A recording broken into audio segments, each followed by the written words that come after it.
we are live.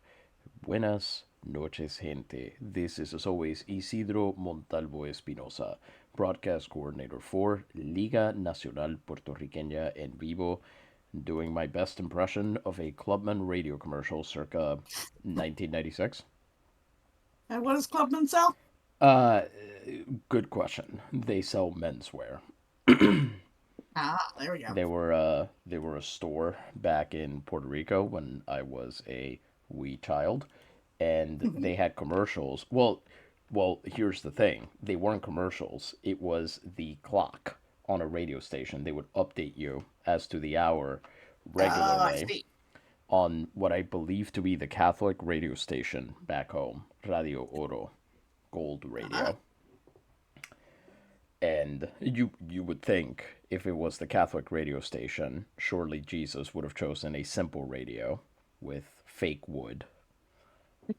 yeah, exactly. This is the radio of a carpenter. Exactly. So Clubman would come on the clock maybe once every quarter of an hour and would say something like, La hora es las 9:15. And there would be some ad copy that I don't remember, but the end of it was porque what was the first part? That's the part I'm having trouble with here. But it always ended in el que se viste de clubman se distingue. He who wears clubman is obvious, is distinct, is distinguished. You can tell the man who Ah, wears clubman. nice. You think they would, on a Catholic channel, they would go harder on, like, get a nice suit for church, but I guess not. I mean, that might have been in the ad copy that I don't remember. Fair.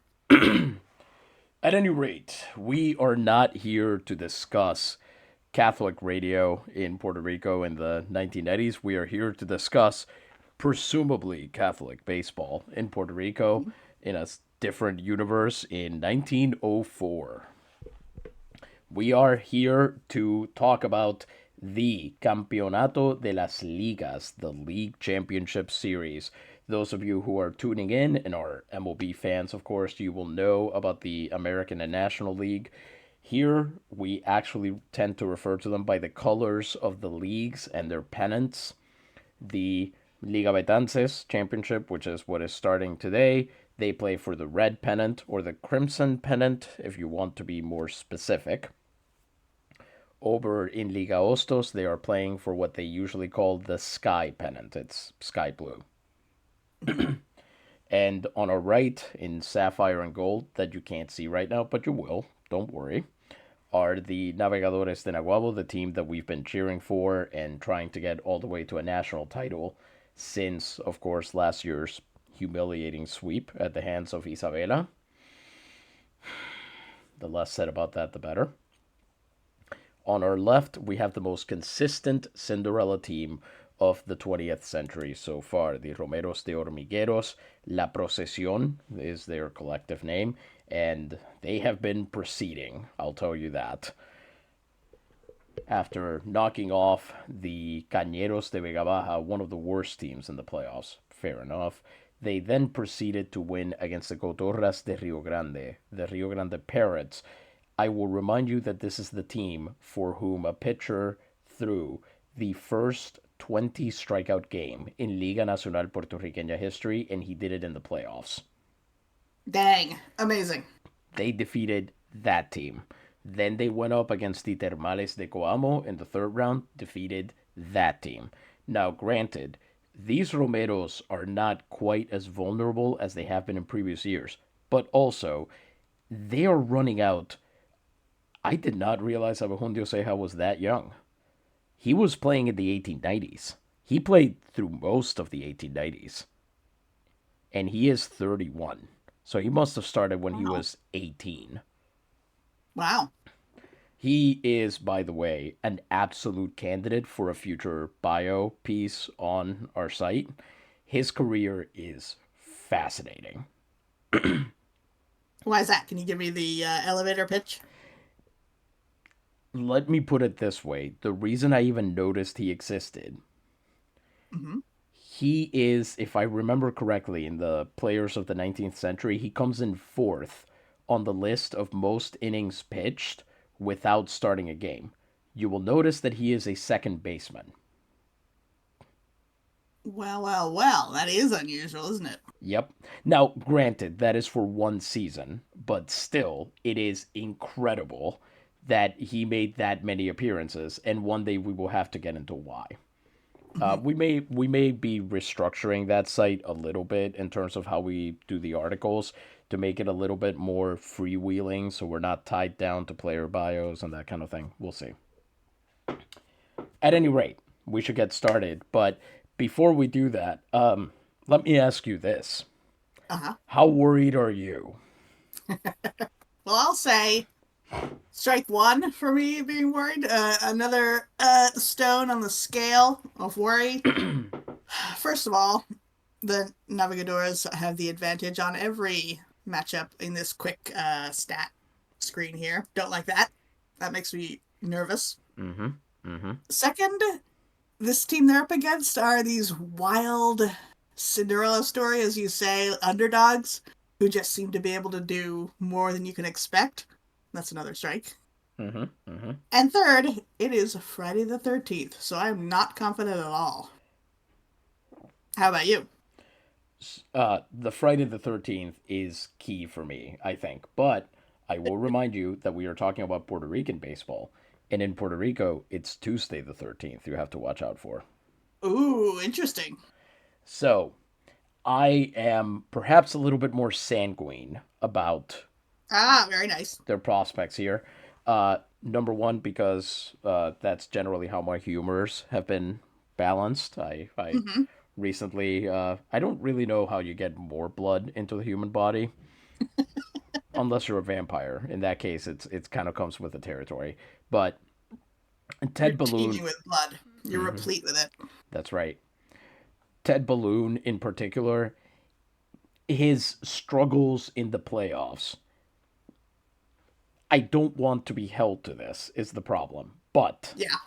Yep. his underlying numbers say that those struggles are mirages, that it has been a matter of bad luck, things going wrong for him in games, that's really what's happened, what is sort of resulting in worse games for him. Okay. But he has kept the walks down. He hasn't hit guys as often. That's good. I He hate when he hasn't. hits guys. Well, he did have one game where he hit three guys, so there is Oh that. But no! Ted, no. in general, he has done better than his numbers show right now. He's kept the walks down, which is really the biggest thing. So, ideally, this would be the moment he starts to put it together and he gets hot and is able to be a very good starting pitcher for the rest of the playoffs.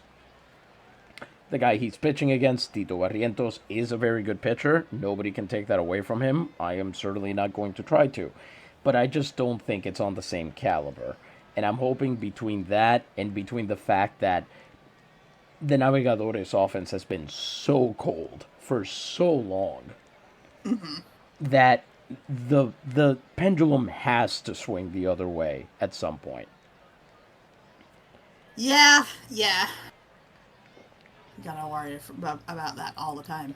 Absolutely. And to be clear, I do not blame you for being worried at all. If I were looking at this lineup, if I were looking at what other teams have been doing, I mean, Rob Feaster has somehow made it to base 12 times because that's the number of times he's stolen. You wouldn't think so, looking at Yeah. what we've seen over the course of the playoffs. Huh. But there it is. And my hope is that now the one thing I don't know actually is sort of where the Romeros stand in terms of fielding. I'm gonna Mhm. look that up very quickly or not, depending You on like the. their magnificent, deeply saturated magenta color of their Yes, uniforms. I think magenta is a better way to put it than the way I was thinking of it. They are officially supposed to be pink, but you're right. That is Hmm. not the right color.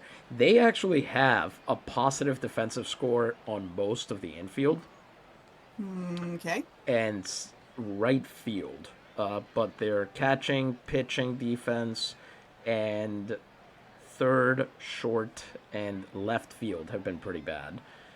That's probably not enough. I mean, the Navegadores are the best defensive team in the league. It may not seem like it on broadcast, but they are.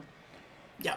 And that has been their biggest strength, their ability to deploy fielders where they need to go and just kind of control the running game have been their biggest strengths. They once again, I think, had the fewest stolen bases allowed in the league.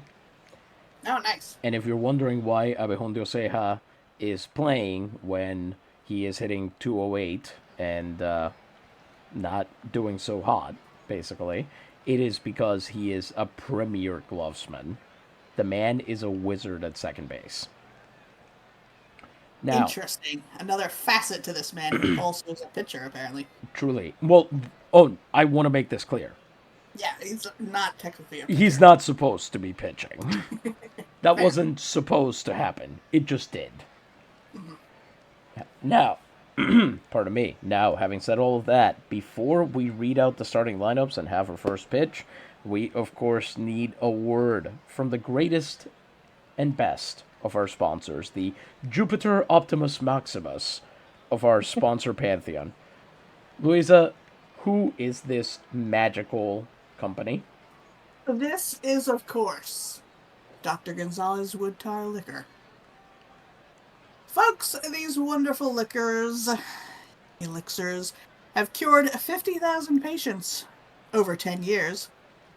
Cured chronic colds, rogue coughs, abundant chest discharges, asthma, bronchitis, and other respiratory ailments.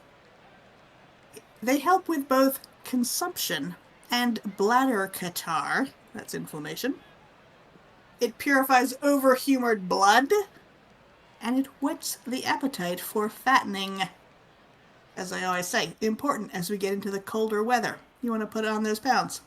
Not to be confused with other Dr. Gonzalez Wood Tar liquors, except no substitutes. And it's sold in all good pharmacies, especially San Juan's own Farmacia Guillermetti at the corner of Calle de San Francisco. Can you say the name of the street again? It cut out for a second there. Oh yes, we need everyone listening to be able to go and get this wood tar liquor. So we're going to go to the Farmacia Guillermetti, and it's going to be at the corner of Calle de San Francisco and Calle de la Cruz. Thank you very much, Louisa. It is now time to let you know who's on the field and who's coming to the plate. The starting lineup tonight for the visiting Romeros de Hormigueros. Love how that rhymes. Batting leadoff and playing center field, number 22, Marcos Arias. Batting second and playing shortstop, number 13, Atanasio Peña. Batting third and playing left field, number 23, Eduardo Alanis. More sad. Batting fourth, the designated hitter, number 17, Travis Lauzon. Batting fifth and playing first base, number 9, Jose Garcia. Batting sixth and playing right field, number 18, Ramon Vega. Batting seventh and playing third base, number 15, Justo Moreno. Batting eighth and catching, number 60, Tibulo Jacinto, who appears to be half asleep. He's having a great time. He's just happy to be there. Batting ninth and playing second base, the guy I have severely overhyped for all of you, number 21, Abejundio Ceja. Been keeping an eye on that guy. Yeah, for sure. Jose Garcia, he's only 31. This cannot be the same guy I thought he was. Yeah. There was a Jose Garcia in the 1890s who played for the Mulos and then was traded somewhere. And I think he went to Hormigueros at one point, but this is a different Jose Garcia because this guy was on the Artilleros in 1902. Makes sense. Yeah. And now, the starting lineup for the home club, the Navegadores de Naguabo. Batting lead off and playing first base, number 16, Rob the Grackle Feaster. Batting second and playing left field, Vidal El Barbero Santiago. Batting third and playing shortstop, pardon me, let me take that again. Batting second and playing left field, number 37, Vidal El Barbero Santiago. Batting third and playing shortstop, number 6, Benji Valdez. Quite appropriate that as we got to Benji, Will made it to the chat. Hi, Will. Good to see you. Hope Benji gives you a good game. Batting fourth and playing right field, number 56, Frank Diablo Rojo del Castillo. Batting fifth and playing second base, number 11, Jacques the Centurion Centur. Batting sixth and playing third base, number 12, Wally the Human Ripcord Bach. Batting seventh, the designated hitter, number 4, Etoin Sherlu, the Font of Wisdom. Ooh. Batting eighth, well, you see he's older than most of the roster, so. Mm-hmm. And there's a pun in there, but it's a secret. Mm-hmm. Yeah, you're going to have to Google Etoin Sherlu at some point to find out. It won't be very hard once you do that. I'm just, Mm-hmm. Batting eighth. If you do, please let us know what the AI overview says about it, because it's going to be hilariously wrong. We know that. Yeah. Batting eighth and catching, number 0, Spike Stonehand. Why would you even give that guy a nickname? Look at that name. Mm-hmm. And batting ninth and playing center field, number 27, Graham Ham Underwood. Woo! Now there's a nickname. That's right. For those of you who are unaware, please Google Underwood Ham. Yes, people love it when their sports streams give them homework. That's why people get into baseball. I believe that for a fact. That is an unbelievably good point.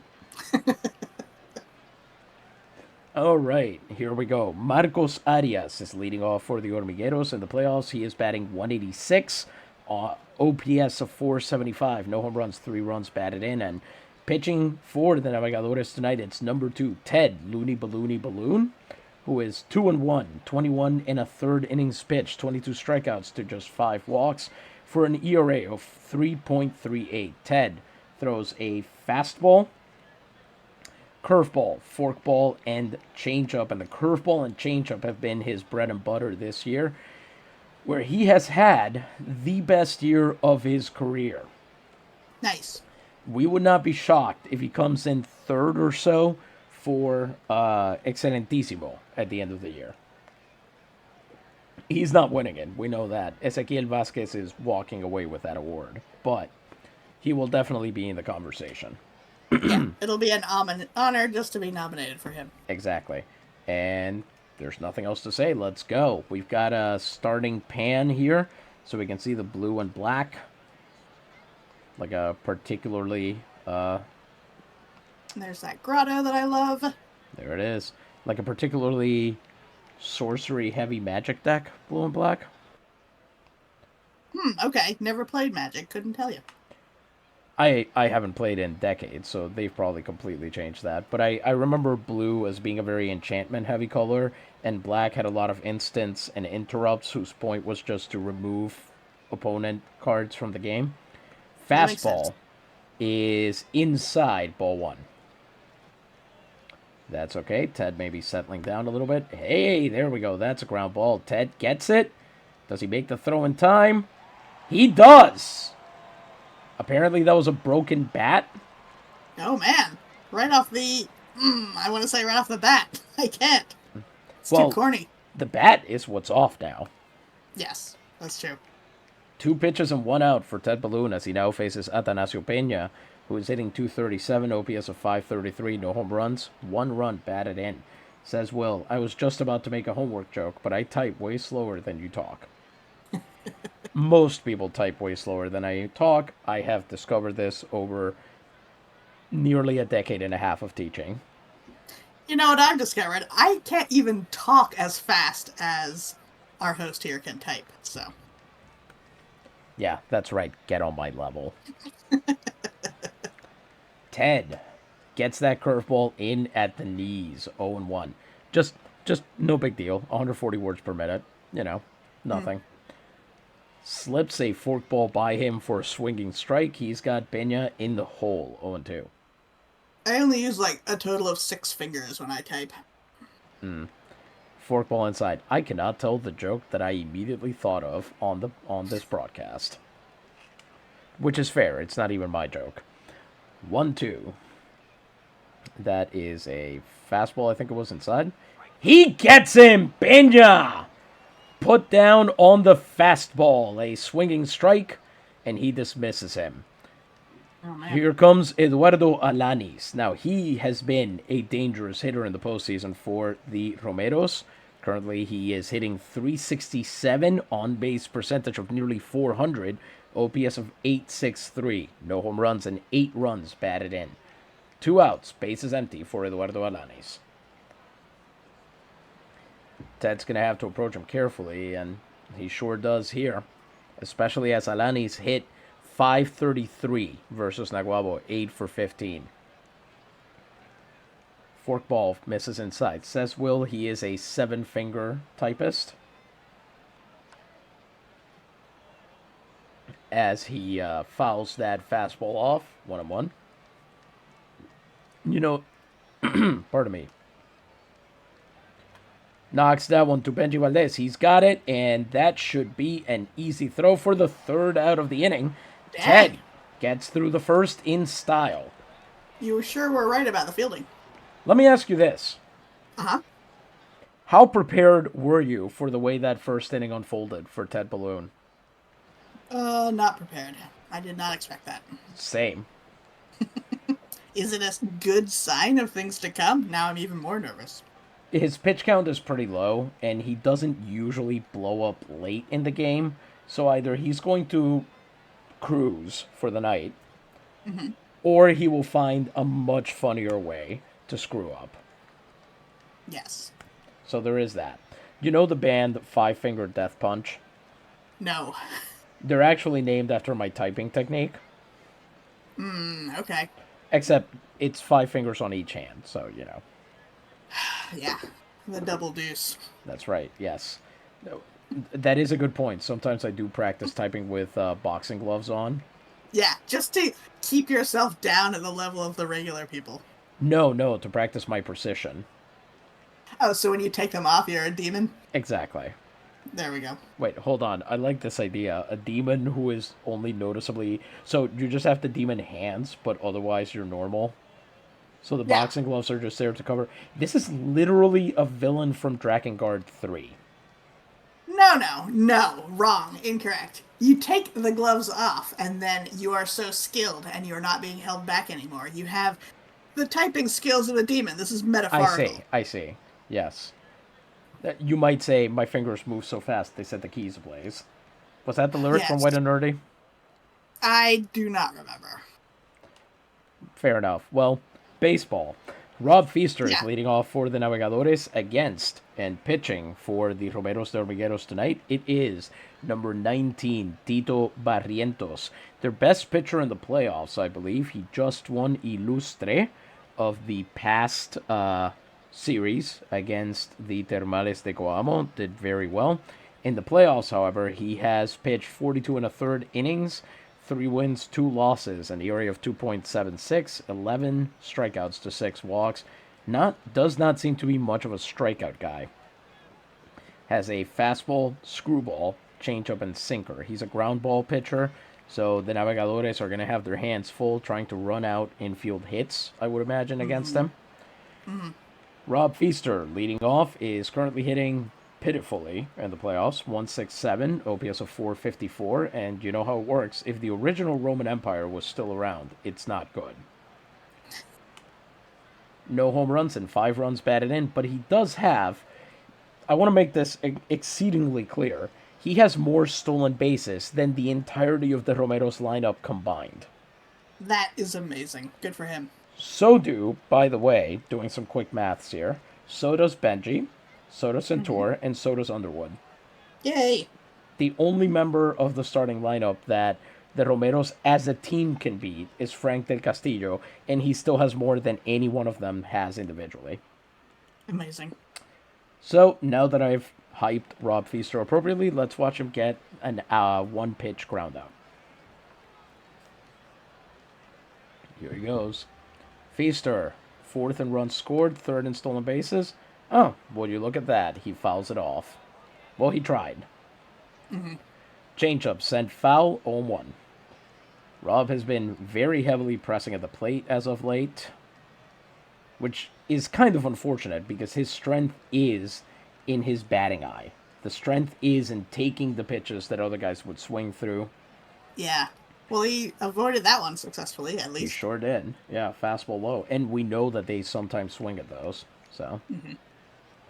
And he also takes that low sinker, 2-1. Nice. Well done. Barrientos rears back, throws the next pitch, and once again misses with a changeup. Weird. It's a gentleman hitter's count for Rob Feaster, 3-1 now. Let's see if he'll draw the walk he so badly wants to draw. Swings on that one and fouls it off.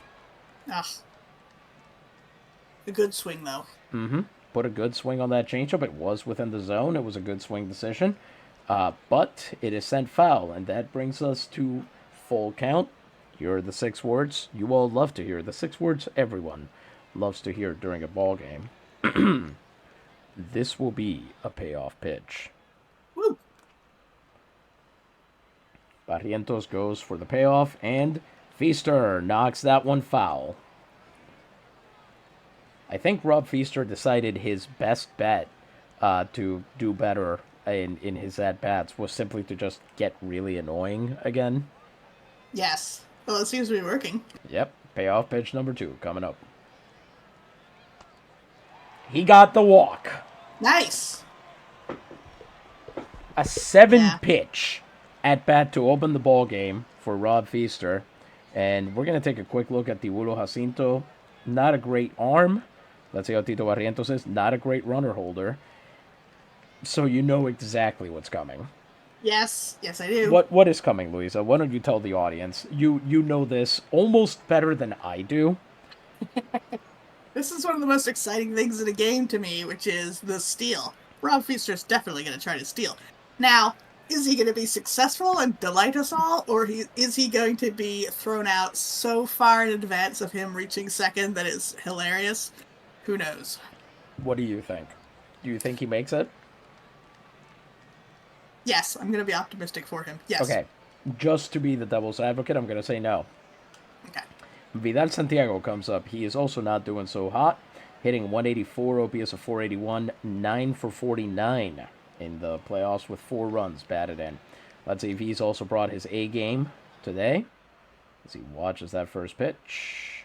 And there goes Feaster. And Luisa, you are correct. He is way ahead of the throw. And he gets his 13th stolen base on Friday the 13th. Ooh, spooky. 0-1 count with a man on second now. And no outs for Vidal Santiago. A changeup that is called a strike. But that's about the only thing that went wrong there. Barrientos goes for it again. Misses low with a fastball. 1-1. Falls inside with a sinker. 2-1. 10 pitches already for Barrientos. Does that get called a strike? Fastball misses outside. Back-to-back 3-1 counts for Tito Barrientos, who was clearly reading the scouting reports on Naguabo's offense. They just decided to change their approach. 3-1 count. Let's see if Barrientos can put Santiago away here. He cannot. Changeup misses low, and it's back-to-back walks for the Navegadores here. Up comes Benji Valdez, who's actually been doing quite well, certainly by the standards of this lineup. In the playoffs, he's currently hitting 283, OPS of 833, no home runs, and 5 runs batted in. During the year, he hit about 300 in the first 3 innings of the game. There are 2 on and no outs. Barrientos struggling to stay in the zone, and so far the Naves have been taking advantage. During the year, Benji hit 293. Oh, hello. Nice.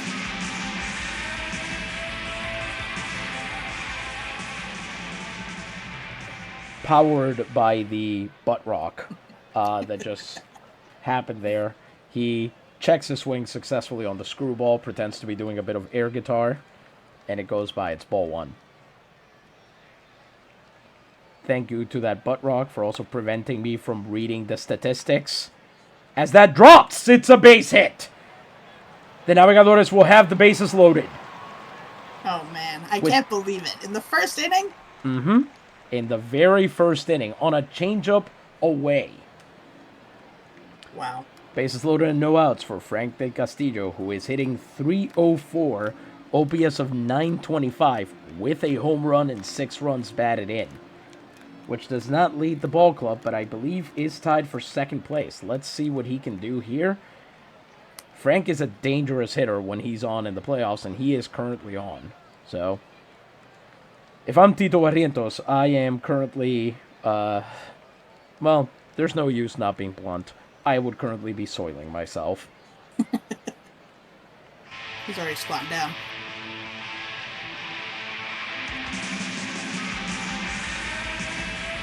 Do they not remember that they played this last time? I imagine this being an age before recorded music, that they are just there and they occasionally play a riff from somewhere. I like that you're saying it's an age before recorded music, but not an age before the electric guitar. Yeah, I'm assuming they're amplifying with, I don't know, tin wash basins or something. Yes, magic, exactly. Actually, now that you mention that, now I'm imagining a jug band as the walk-up music for these guys. Ooh. Oh, that'd be so good. That'd be amazing. Can you imagine a guy walking up to Brothers from Emmett Otter's Jug Band Christmas?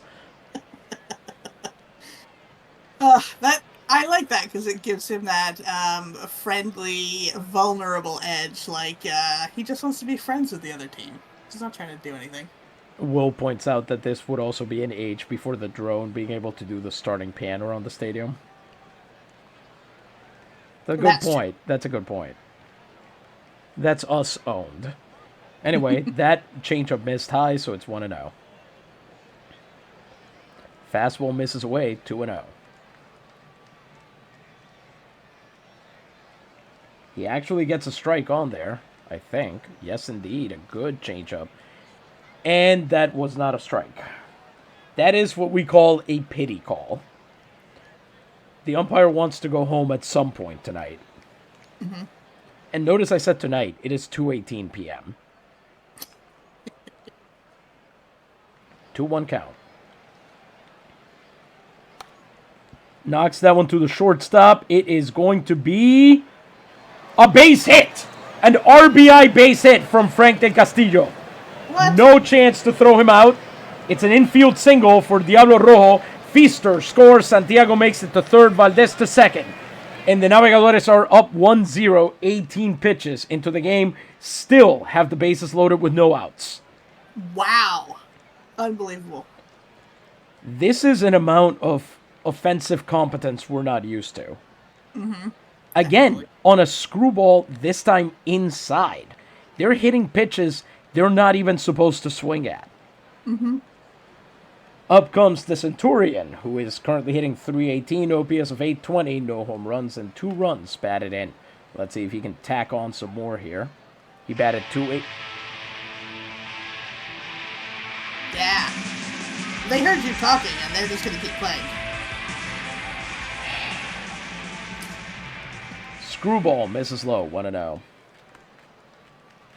I'm glad the dads in the audience get to throw up the horns. That is hit very hard. Out to center field. Arias should be able to grab it. That should certainly be deep enough, and it is. Both runners on second and third will tag up. Santiago will score on that one. And Valdez will make it to third. Del Castillo will not move, but that still puts runners on the corners with 1 out, and the Navegadores double their pleasure, double their fun, but most importantly, they double their lead. Jacques Centur gets the job done on a sinker away. Amazing. Up comes Wally Balk, the human ripcord, who is hitting triple twos, OPS of 560, no home runs, and 7 runs batted in. Let's see if we can tap into a little bit of that power down under. As there's an attempt to throw to first, and Castillo back in time. I'm going to go ahead and guess that Castillo is going to try to steal on the very first pitch to the plate. Here goes nothing. And there he goes, and unlike Feaster, Frank just has the biggest tell of all time. Yep. That's what I was envisioning earlier when I was talking about it. See, the thing is, you had the wrong player. Yeah. If that had been Frank, 100% he gets thrown out then. Wally Balk had the plate now with 2 outs and a runner on third, a 1-0 count. Valdez on third. Will asks if the musical interludes are a new feature. They are not. They've been around since 24, I want to say. But it is new that they are playing them for every batter. Yeah. And stick around and you might hear some that you haven't seen yet. There's some interesting ones for sure. And that is a ground out from Wally Balk. Would have certainly, maybe the result would have been different if Frank had still been on base. But that's okay. Yeah. A good play from Justo Moreno to Jose Garcia at first to retire the side. But not before the Navegadores get 2 on 22 pitches from Tito Barrientos. We are through 1 inning. The Navegadores are ahead 2-0. Incredible. Where's your confidence level? How much do you think they can pull this one out now? I am slightly more confident that the Naves might win this one, but I still think the Romeros are going to take it.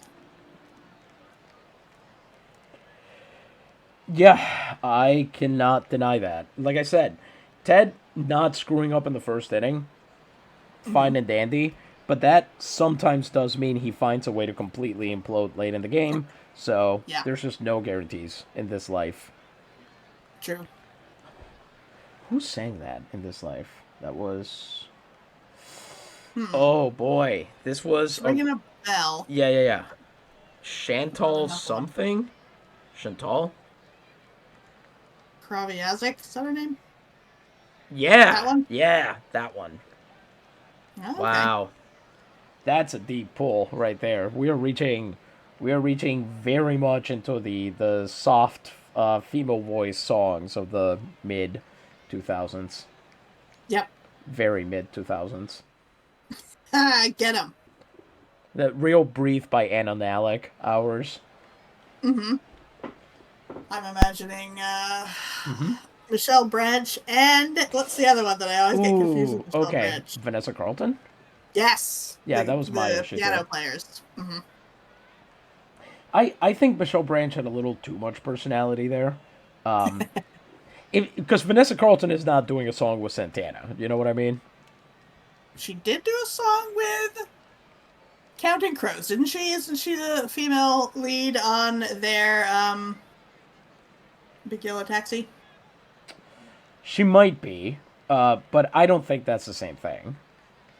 Okay. Like, Adam Duritz just has, like, dreadlocks. That doesn't make him... that doesn't equal Latino, you know? Fair, yes. Anyway, baseball. We're in the top of the second here. Ted Balloon is through 1 inning on 9 pitches with a strikeout, and he faces the Romeros' designated Pucheron, Lauzon. Travis Lauzon is... Here's a perfect distillation of why you want a Canadian on your team. He is hitting 133. 133. He has 6 hits in 45 at-bats. 2 of those are home runs. Ah, there we go. So his OPS... Yeah, his OPS of 487 is bad. There's no denying that. But he might be able to ambush a team, and that's why you have him there. Granted, I wouldn't be hitting him 4th, but... Yeah. Ted has had a home run problem in previous years. By the way, I should mention, I'm very sorry, forgot to mention this. Travis Lauzon leads the entire Liga Nacional Puertorriqueña in home runs this year with 35. Dang. And you can tell because Ted is pitching a forkball down and away. Perfect attempt at home run avoidance there. Gets the swinging strike from the forkball, which he apparently kind of knew was coming and still couldn't make contact there. 1-1. Hits that one foul down the line. Fastball away. Yeah, Ted is trying to get him to extend. Ooh, must have missed by the barest of margins. And sure enough, a changeup away, 2-2. These are likely to be the longest at-bats for Ted in this game, because this is the one bat he is trying to avoid rather than pitch to. And sure enough, we're here at Ted's full count of the night as that curveball misses inside. This will be a payoff pitch, and let's hope that's in a good way. Here we go.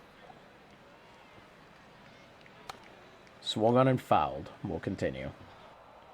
He chops that one, a fastball behind the plate. And here goes nothing. Knocks that one hard to the Centurion. He's got it, and it's an easy 43rd Street putout, as they call it, for out number 1. Up comes Jose Garcia, who's hitting .277, has the same on-base percentage as Eduardo Alanis last inning, .397. His batting eye has been very helpful for him right in the playoffs. .737 OPS. We're going to just let that sit there.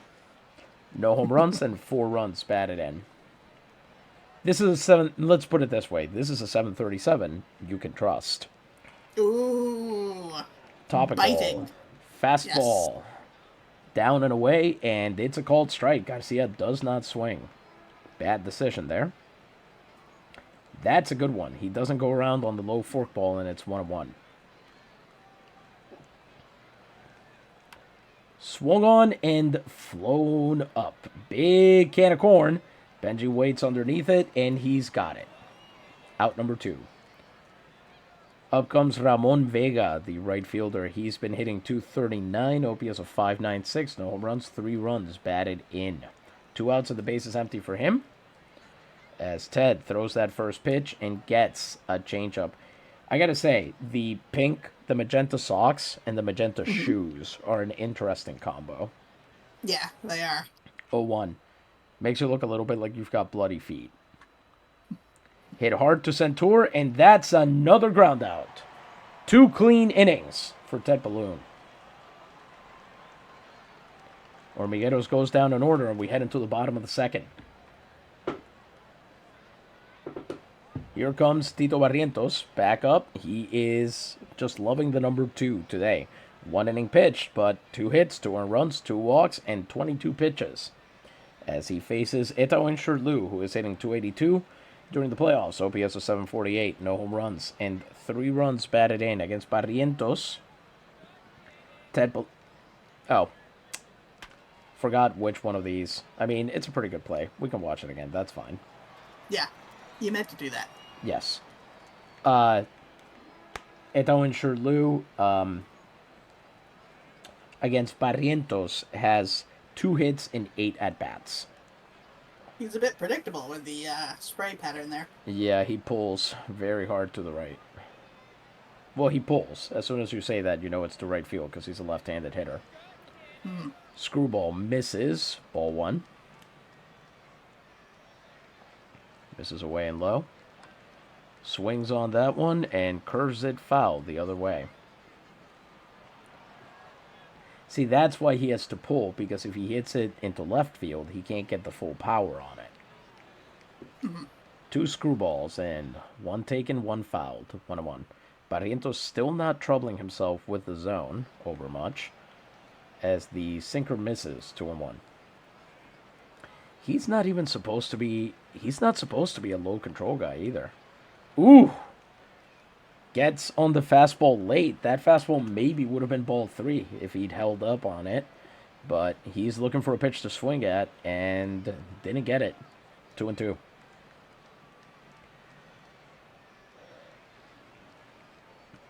As Barrientos misses low with a sinker, and we're at another full count for Tito Barrientos. This will be a payoff pitch. Shirley fouls that one off right along the first baseline. Jacinto can't corral it, and we'll continue. This is going to be the 7th pitch of this at-bat. Already, Barrientos has had to deal with 2 long ABs, and this one at least... Oh! Ceja dropped it! Oh, man. It's an error, Okay. apparently blamed on the rain. I guess there is rain in the forecast. That is dangerous. The last Just like game... Milli Vanilli said. Thank you. I wasn't going to make a guess at the artist. I wasn't even sure that it was a song that existed. Oh, really? I remember them having their press conference to give their Grammys back. What year was this? Ooh, I don't know that. That I don't remember. I'm going to go ahead and guess that I was of single-digit age when that happened. It's probably true. You probably weren't super interested in a couple of German musicians who were faking their lip syncing. Again, not just that. I may have just learned that Milli Vanilli were German. I think they both are. There's a real possibility that this is the first time I've ever known this.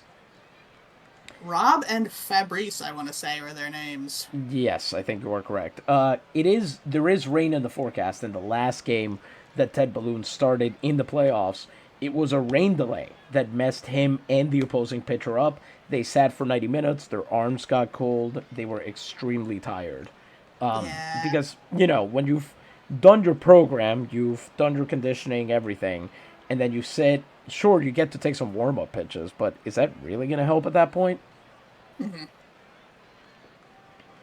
Up comes Spike Stonehand, who is hitting 156 in the playoffs, OPS of 479, no home runs and 3 runs batted in. With a man on first and no outs, Stonehand hit 252, had a home run, 52 runs batted in.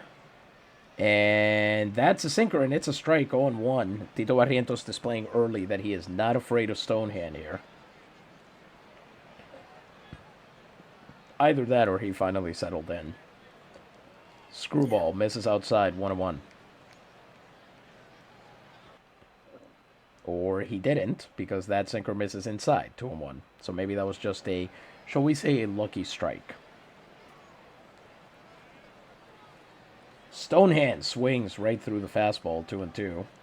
So now that he's got 2 strikes, let's see if he's going to try to protect the plate a little bit. He will, actually. He fouls that one off and stays at 2-2. A sinker just below the zone. Might have been ball 3, but it wasn't for sure. So good choice on that one. As that is definitely ball 3. And Spike Stonehand works a full count out of Tito Barrientos on his 35th pitch already. This will be, I don't think I need to tell you this, another payoff pitch. And pitch number 7. Stonehand lines it out to right field, and it lands. That's going to be down, and it should be down for extra bases as it lands in the alley. Oh, That's going to be a relay throw, and Stonehand has a double. wow, that hit the wall. That was almost a home run. Barely, yes. It's a stand-up double for Spike Stonehand. Let's watch that again. As he hammered that screwball, golfed it against the right field wall, just off the grotto there.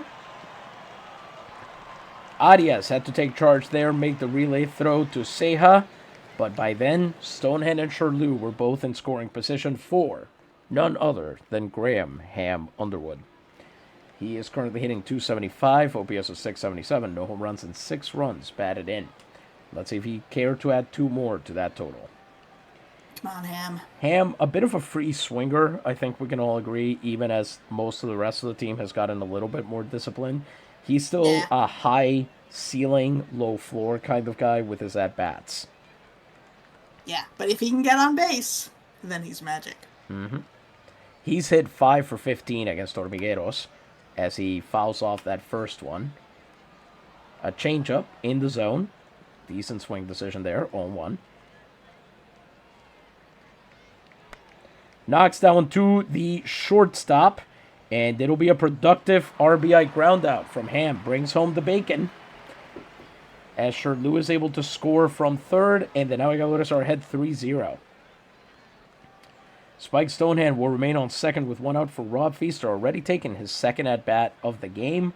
He, of course, drew a walk last time he was up on a very long, for a Navigador, let's be fair here, at-bat against Barrientos. Feaster, immediately goes after the first pitch. A sinker fouls it off, 0-1. Barrientos about to throw his 40th pitch. And misses low and away with a screwball, 1-1. Barrientos has pitched 4 outs and has 40 pitches. That is... It's very bad. Yes. And when you're facing the Navigadores, it is brutal to be taking this long to dispatch every batter. Yeah. Poor guy. We've seen an awful lot of payoff pitches. We've got a ball, a strike, a runner, and an out. Or as I like to call it, Aces Wild. There we go. Throws a strike right down the middle, and Rob Feaster has pity on him and doesn't swing. 1-2. Just a real desperation fastball there. Feaster knocks that one to Ceja at second. He will make the throw in plenty of time, and Feaster will be out with Stonehand moving to third. Garcia holds on, and now it'll be Vidal Santiago's chance. He drew a walk last time he came up, improved the old on-base percentage. Let's see what he can make happen. Barrientos walked him just last inning like he did with Feaster. Let's see how that's going to be called. They're going to say that screwball is a strike. It is not. 0-1. That's twice now the umpire has gone for... Oh! Santiago lines that one into right field, but Vega is there to catch it. Better inning from Tito Barrientos in the second, certainly. But Naguabo still manages to get another run. It is now 3-0 Navigadores. I think here is your key inning if you're Ted. If you can sit down this third of the lineup, you will have put the fear of God into them. And maybe, just maybe, they'll kind of say, you know what, screw it. Let's get him next time. Yeah, okay. Let's see if that comes true.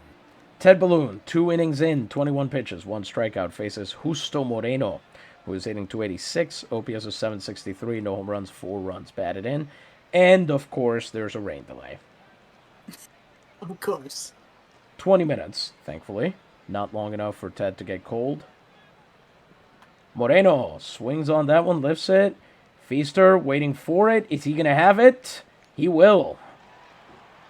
Considering they just got out of a rain delay, pretty disrespectful to go for the non-fundamental one-glove catch. Yeah, really. Let me ask, though. Nowadays in modern MLB, they wouldn't get cold from a rain delay. They would continue to warm up, right? It's a little bit... Not... Say again? Do they not do that in this game? So, it's more about the length of the delay. Once you've gone a certain amount, because you also don't want to overwork your arm. So you don't want to be pitching at full strength kind of thing. So, there comes a point at which, if they call a rain delay, and you're sitting there for 90 minutes, your arm is going to get cold. There's basically just no way around it. Many modern teams would probably replace the pitcher coming back from one like that. Unless he was, I don't know, had a no-hitter, or it was the first inning and you need length from that pitcher, that kind of thing. But same problem. If you don't know how long a rain delay is going to be, you have another guy warming up. What if you started warming up too soon? Right? Yeah, well, you don't warm up guys at full strength until you think they're going to go in imminently. Okay. You just have them kind of like stretch, toss the ball a little bit. But you don't have them start pitching properly in the bullpen until you know you're going to send them in. Okay. Especially now. You don't want a guy to get injured working in the bullpen, I guess once the powers that be announce that the rain delay is over, you still have a few minutes to do stuff before the game actually starts again. Yes, and I believe you are entitled to, I want to say the number is 8 warm-up pitches. Okay. So even if you didn't quite get your chance in the bullpen, which you probably would, umpires tend to kind of say, "Hey, we're gonna wait another 10 minutes, then we'll probably call it off," kind of thing. Okay. Well, that's good to know. Yep. Anyway, right now Tibulo Jacinto, who is the one of two non-Puerto Rican players on this lineup, Tibulo Jacinto is from Jajalpa in the state of Mexico in Mexico. Those are two different things. There's a state of Mexico within the nation of Mexico. Ah, the The state's so nice they named it twice. exactly the nation is called uh, the demonym for the nation is Mexicanos. The demonym for the state is Mexiquenses. Ah, all right. Interesting. Tibulo Jacinto, Tibulo's Hyacinth, an incredibly classical name. I'm just agog. Is currently averaging 256 in the playoffs. OPS is 622, no home runs, 6 runs batted in, 1 out, and the bases are empty. Jacinto checks his swing on a low forkball. It's 1-0. He holds up again on a fastball, 2-0. At some point, Ted, you're going to have to throw in the zone to him. He's a catcher. He knows where those pitches are supposed to go. That is going to be a base hit, so if you thought you were seeing a Ted Balloon no-hitter tonight, your luck's out. It'll be a single. And Jacinto will have the first hit of the night from the Romeros. Up comes Abejundio Ceja, who is hitting 231, OPS of 518, no home runs, 5 runs batted in. Man on first and 1 out. Ceja fouls that one off immediately. During the season, Ceja hit 208, 1 home run, 35 runs batted in as he taps that changeup foul 0-1. There's a pickoff attempt, but Jacinto will be back in plenty of time. He's actually kind of fast for a catcher. I hadn't noticed that. Gets the swinging strike, and Jacinto runs to second. Stonehand has to hold the ball, and Jacinto will successfully steal his second base of the playoffs. All right. That rain delay really mucking things up for controlling the running game. With a man on second and 1 out, Ceja still at the plate. He's 0-2. And he flies that one out to left field, but I think that's going to go foul. Sure enough, it does. And we'll stay at 0-2.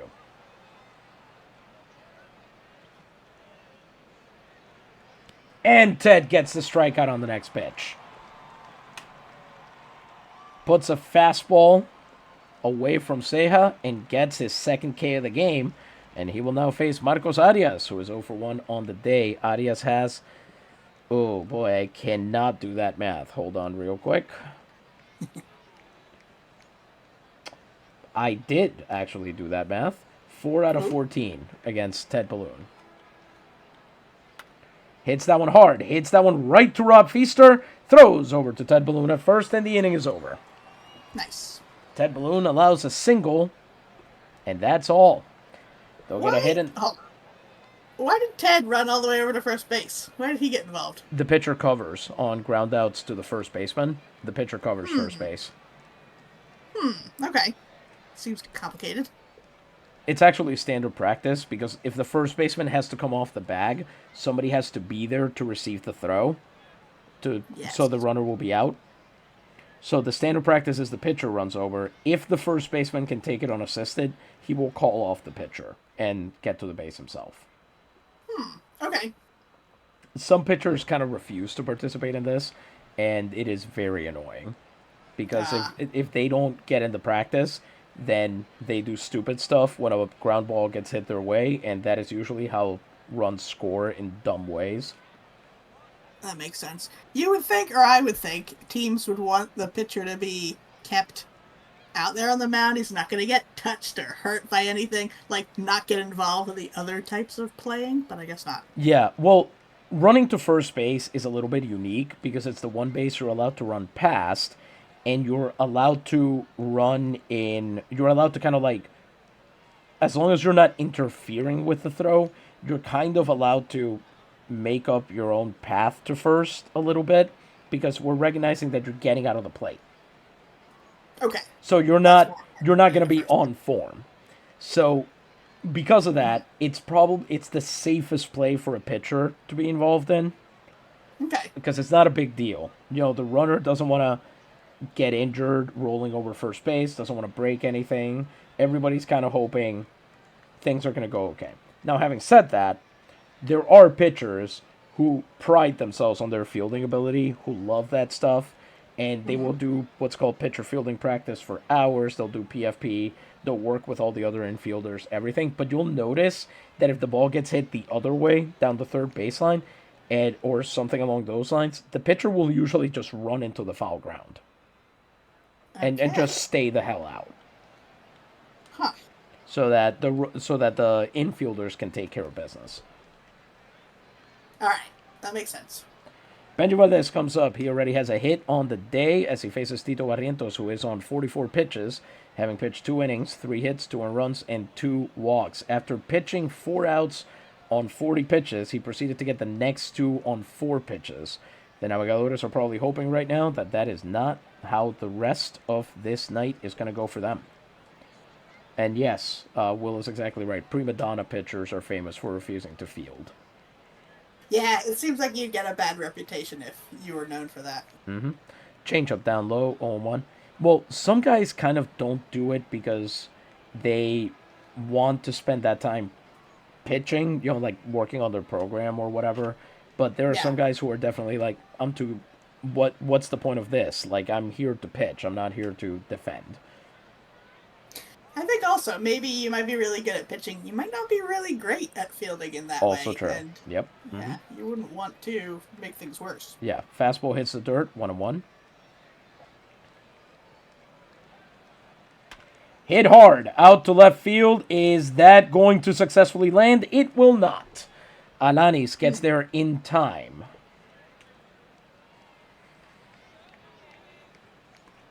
It's like 10,000 flyouts when all you need is a base hit. It's like a rain delay. I would love an Alanis Morissette album about baseball. That would be the greatest record of all time. I would listen to it on loop and nothing else for the rest of my life. That's all I'm going to be thinking about now. Frank De Castillo, right fielder, is in. He is 1-for-1 with a ribby on the day. 1 out, base is empty. Whoa! Barrientos hits another one right on the plate. A sinker. 1-0. His arm is suddenly not coming out of quite the same slot, it doesn't look like. Yeah. So that screwball is inside. 2-0. De Castillo fouls that one off. Gets tired of watching pitches go by. 2-1. Actually, when we're talking about the 90s, Milli Vanilli and so on, and you and I were talking about Perfect Strangers yesterday. Yes. As that fastball misses for ball 3. The other day I referenced Friends in some context during a class. Uh-huh. And one of my students replied by singing, "Everywhere you look." Na, na. And I'm going, that was Full House. And then proceeded to wonder if you sang that, if you had done that in the 90s, would you have gotten the crap beat out of you? I feel like this seems quaint now, but at the time, being a kid, Full House was a sitcom for kids, and Friends was a sitcom for sophisticated adults. And Full House, of course, had Dave Coulier, who, as we all know, is the subject of an Alanis Morissette song. So, Yes, full circle. We did it. says Will, I would imagine in 1904 pre-union and pre-endorsement contracts baseball, every pitcher, actually every player, did what he was told. Very true. And Yeah. I will say, in this era, more than any other, some of these guys, like Ted Balloon is a second baseman on his off days. We know this about him. So he does practice fielding. He loves to field. He won the fielding award in 1902, I want to say, as a pitcher. Nice. Because he was just that good. But more importantly, I think this is an era where teams are just beginning to figure out fielding quote-unquote strategy. Not shifting or anything like that, but the idea of how ball gets hit down the third baseline, there's runners on first and second. Where do you throw? Yeah. That's something that you only get good at by doing it hundreds of times in a row. This must be the first class of players. I don't know what a better term to call them would be. Not generation. Class, I guess. Era? Is fine. Yeah, maybe.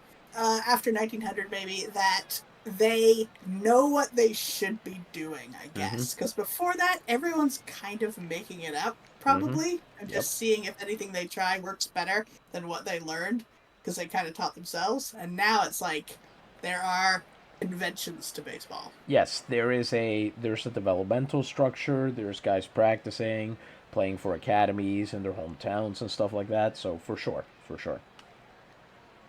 Here we go. 3-1 count. Del Castillo hits that one down the third baseline. Justo Moreno has it. That's going to be out number 2. Easy ground Darn. out there. And up will come Jacques Centur, who had a sac fly last time he came up. Will, for the record, says he totally agrees with you on that. And Centurion's got to get a good long at bat here because this so far has been an 8-pitch inning for Tito Barrientos, who might have the best name on his ball club. Fastball is in there for a strike, 0-1. Why do you say that? I don't know. It just something about the way it rolls off the tongue. It's euphonious.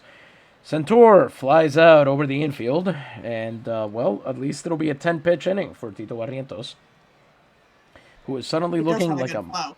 like a much better pitcher than he was over the past 2. The Navegadores remain up 3-0, and they have completed the perfect Zeno's paradox, going from 2 runs to 1 to none. We will see how long they can keep this lead, but before we continue with this game, we need another word from another of our pantheon of sponsors. Louisa, the booth is yours. Thank you. Who shall we hear about today? Ooh, let's have Scott's Emulsion. Folks, I want to tell you about Scott's Emulsion. A medical miracle, perhaps. A plump child is always interesting and admired, just as an unhealthy or rickety one inspires pity and commiseration. Good nutrition, fundamental for children's good health and robustness, and well-being. Slimness in children is caused by either inability of their weak stomachs to digest fat in most foods, or they are not fed those ordinary foods in sufficient quantity. In either case, this is a big problem that should be remedied by administering Scott's Legitimate Emulsion. Made from cod liver oil, the most nutritious fat known to man, reduced to such small globules that children, no matter how enfeebled their digestive functions may be, can still digest and assimilate with amazing ease. It reaches the bloodstream directly, enriching and purifying it. Clean up that blood. It nourishes and develops living tissue and provides phosphorus and calcium salts, so necessary for the nourishment and development of strong bones and nerves. It is of such pleasant flavor that children take it as if it were candy. No problems there. Considered and recommended by doctors the world over as the best aid for developing organisms and the most powerful restorative. Quick disclaimer.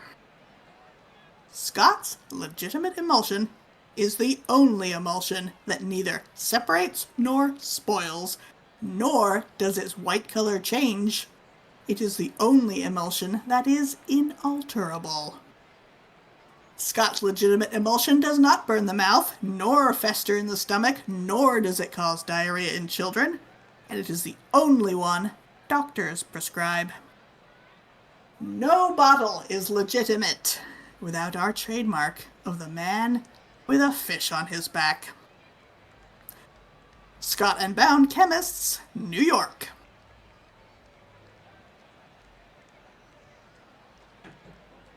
I like this. This is very good. I like that they throw in there that your children might not be thriving because you're not feeding them enough food, but don't worry about that. You need to buy this instead. Let me ask you a quick question here. Hmm. I know you sometimes do research on whether these products still exist, Hmm. and it is my understanding that Scott's Emotion still does exist. Ooh, I have not looked this one up. It is available in traditional, Okay. orange, cherry, tropical fruit. Wow.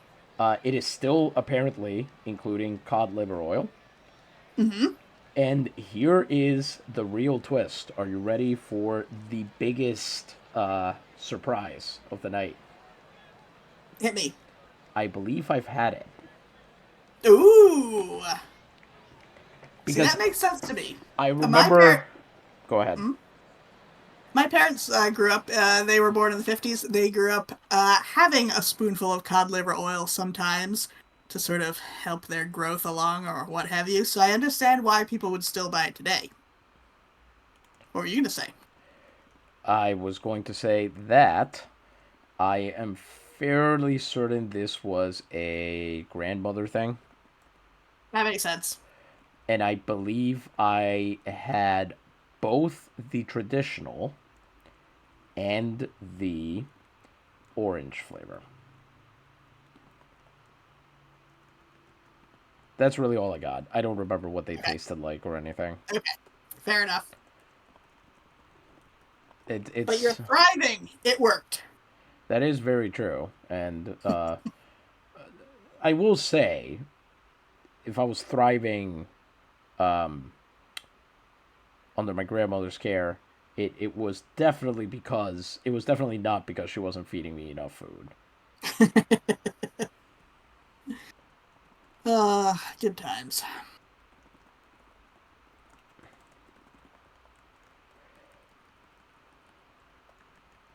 Trying to think if I ever had cod liver oil. I don't think I did. Says Will that Scott's Emotion also has an adorable cartoon fish on the bottle. It could be an LMP mascot. Ah, Real quick, how many times have we mentioned Alanis Morissette already on this broadcast? Three. maybe. We've definitely mentioned. I definitely initially said Eduardo Alanis Morissette, which is a Mm, before and after Jeopardy clue in the future of this alternate reality. There was the it's like 10,000 flyouts when all you need is a hit. And there was the fact that Dave Coulier was in Full House. So yes, those are three mentions. I wanted to make sure I got yes. it accurate for. I want to mention a quick fact about her Oh, because this is here a we very go. weird thing to me. Uh huh. Uh Her, huh. her name is Alanis, which is an unusual name. She is named after her father, Alan. Uh There are huh. many ways that could happen in a family, sure, right? Mm She hmm. has a twin brother who was not named after the father. That's a strange thing, isn't it? Yeah, it is now that you mention it. It's kind of mind blowing, right? That's pretty weird, actually. Yeah, Did not see yeah, that. it is. It is weird. I don't know how to feel about this anymore. Hmm. This explains a lot about her. All right, there we go. I wanted to make sure everybody knew that we. Let's put it this way: we have mentioned Alanis Morissette as many times as the Navegadores have runs, There you go. and we head into the top of the fourth. Ted Balloon threw 3 innings on 30 pitches, 1 hit, 2 strikeouts, faces Atanasio Peña, the shortstop, who is 0 for 1 on the day. Getting prepared to hit, he struck out first time, and Balloon gets the fastball in there for a strike, 0-1. Inside with a changeup, 1-1.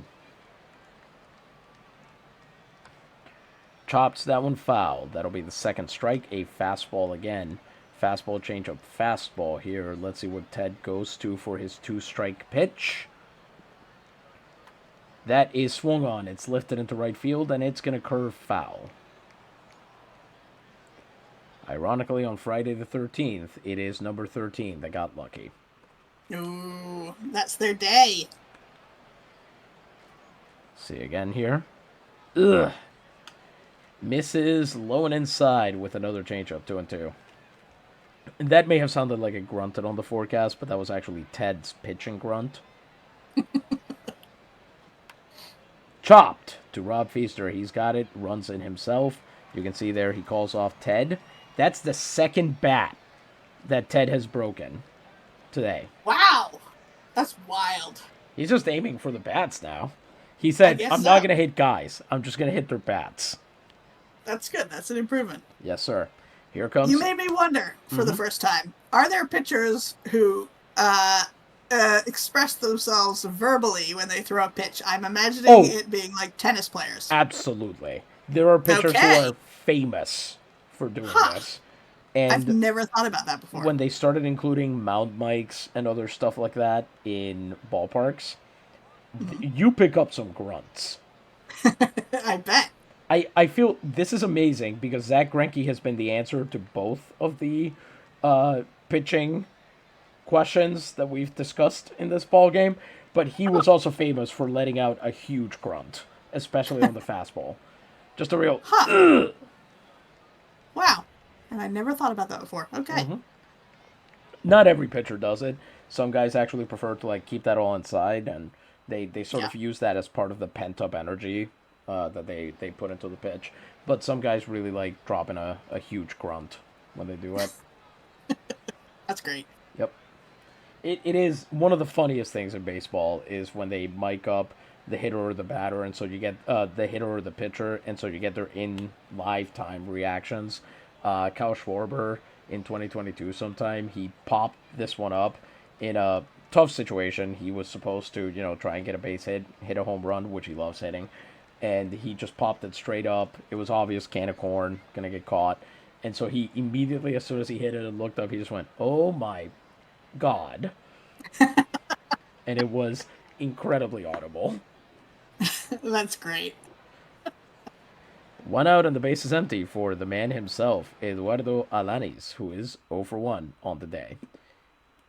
Can't wait to see what he brings us today.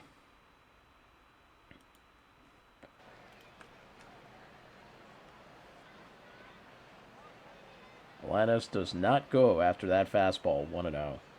Closer than many pitches that have been called strikes for Barrientos, but I'm trying not to be resentful here. Drills that forkball foul, 1-1. Alanis watches that forkball miss away, 2-1. Lines that one into center field. There goes Ham Underwood chasing it down. He's in time. Puts the hands up, and he's got it in deep center. Nice. That was a great catch. Let's watch it again. Not so much for the catch itself, but the amount of distance he had to cover to be there in time. That was not just a robbery. That was a robbery of an extra base hit. Nice. If that lands, it's a double, at the very least. Excellent. And up comes Travis Lauzon, who is 0 for 1 on the day. First pitch to him. Swung on, hit to Benji Valdez. He's got it, makes the throw overhand. And Feaster's got it on his end. It's an easy ground out to retire the side. Great play. Back-to-back gems from the Navegadores infield and outfield to end the inning quickly for Ted, preserve his arm, and keep him going. Here in the bottom of the fourth, Tito Barrientos on 54 pitches through 3 innings, 3 hits, 2 earned runs, 2 walks. No strikeouts yet. Faces Wally Balk, who is 0 for 1 on the day. Wally Balk, I believe, grounded out last time as that fastball misses 1-0. Umpire starting to get a little bit better at recognizing those gray area pitches from Barrientos. Misses with a changeup, 2-0. Wally led the team in home runs this year with 5. And that's why he didn't get many more of those. Swings right through a screwball. That is way inside. 2-1.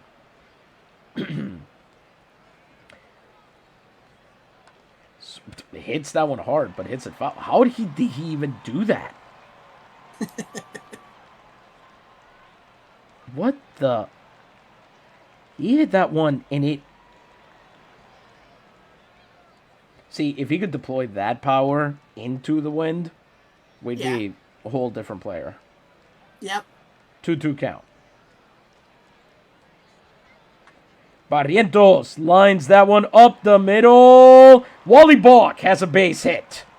All right. Lands that one into center field. It's a single, the 4th hit of the game for the Navigadores and his first of the night. Gets his batting average up 17 ticks, and up comes Shirtley with a man on first and no outs. Shirtley is 0 for 1 on the day. He actually reached base in the second on an error as he watches that fastball go by for ball 1-0. Swings on that one, lifts it into left field, and there's a dive from Alanis to grab it there at the end. I'm gonna be totally honest. That was easier than he made it look. Yeah. He's showing off. Yeah. Up comes Spike Stonehand, who is 1 for 1 on the day. Let's see if he can keep the line moving here. It was a good hit. It was a good swing. Good attempt there. Stonehand hits that one down the third baseline. That is going to be a double play because these are the two slowest runners on the Navigadores. Perfect around the horn double play. Moreno to Ceja to Garcia. And it does retire the side. We're through 4. The Navigadores remain ahead 3-0 as they just get the one hit, following it up with a quick a quick fly out and double play ground out. Barrientos, only 8 pitches in that inning. Up comes Ted Balloon for the 5th. He is at 41 pitches over 4 innings, 1 hit, 2 strikeouts. He will now face Jose Garcia, who is 0 for 1 on the day. Garcia fouls that one off. Taps it foul, 0-1. Flown up. That's a big, big pop-up.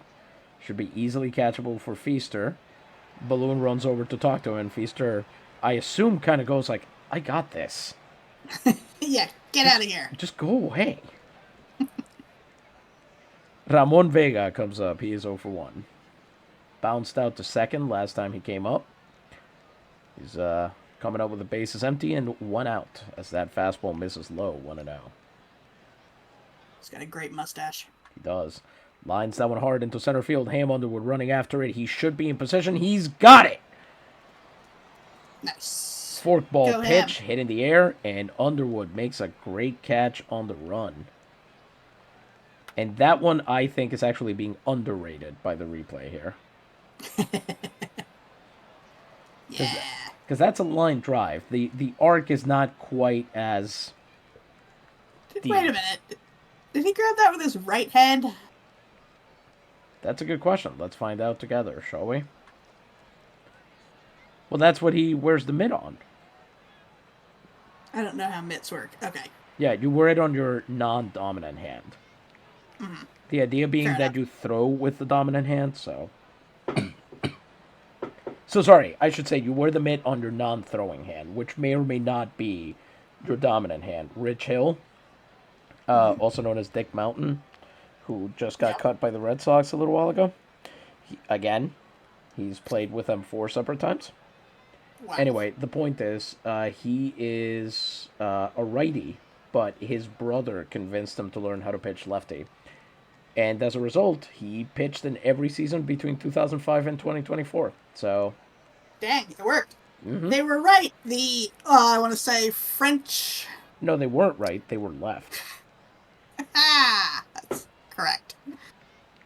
I want to say there was a French movement in the 1800s that all children should be forced to use both hands equally because that would develop their brains into superhuman brains. So that's what pas d'ennemi à la gauche meant.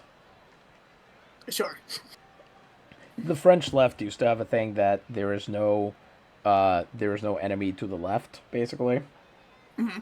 So all the left parties should kind of unite and try to do the thing. But if you've ever met leftists, you know this didn't work out. Yep. And I say that as at this point, fairly dyed-in-the-wool communist. Mm-hmm. Anyway, it's 2 outs and the base is empty for Justo Moreno, who is 0 for 1 on the day. Here in the top of the Here fifth. is. Oh, hello! He swings on that one, lifts it, and Vidal Santiago has Nice. it all the way. 1 pitch to get the 3rd out. Hormigueros gets nothing across in the top of the 5th. We're going to the bottom, and so far Ted is doing very well in this ball game. Tito I'm Barrientos. worried about Tito because it looks like he has been sunburned. Thank you for noticing that. It's pretty bad. Yeah, the white circles around the eyes, that's a dead giveaway. And exactly, I'm especially wondering, is the problem that he doesn't have his glasses on? Ah, good point. That might be it. Tito Barrientos threw 4 innings on 62, says Will. There was a movement in the U.S. to force all children to be right-handed. It was called Catholicism. Yeah. It's a good joke, but let's be real. It was called Christianity. Will, I will say... Oh, sorry. Go ahead. No. Well, I will say my mother's family is very Catholic, but my grandmother is left-handed, my mother is left-handed. So my grandmother, her mother made sure she got to still use her left hand, and then she made very sure that my mother still got to. So there were people fighting against the tide. Yeah. My grandmother claims that she was one of those people in Cuba. Mm-hmm. Of course, she also claims that she was an incredible anti-racist. So, you know. It's a suspicious thing to say. Yeah. I'm thinking wicked knuckle whacking nuns. Wicked knuckle whacking nuns. Wicked knuckle whacking nuns. Wicked knuckle. That has a beat to it. Mm-hmm. You could put that's real. The system is down stuff. Yeah! Spin some glow sticks around. Yeah. Yeah. And we're back to Full House. DJ the Cheat and the DJ from Full House. Remember? And she became a DJ in Fuller House. Amazing. Great joke. Yep. Whatever.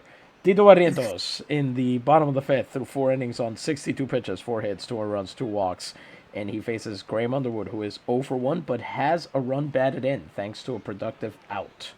Let's see if he can make it on base this time. Get on base and then you can steal. He knocks it to second base. Ceja has it and makes the throw. So 1 pitch and 1 out. Not great. Rough go of it. Up comes Rob Feaster, who is 0 for 1 with a walk on the day. This will be the 3rd time through the lineup for Tito Barrientos. You all right there? Yes, sorry. Just little crumbs in the airways. Yes. Gotta dust those out.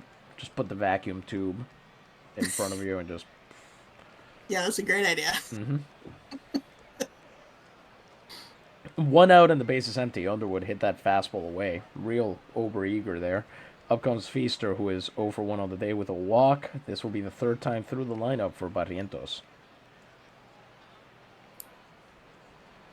Feaster watches that fastball miss low, 1-0. I'm going to tell you something. If Barrientos manages to get through this game without striking out a single Navegador, he is going to get mercilessly made fun of. That'd be fun. Fouls off that sinker. It's 1-1 now.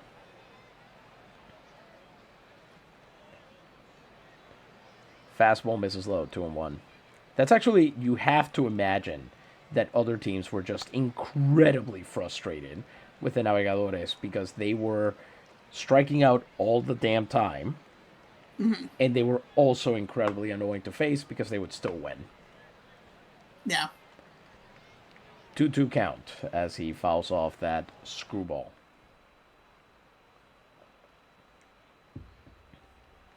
Feaster knocks that one to first baseman.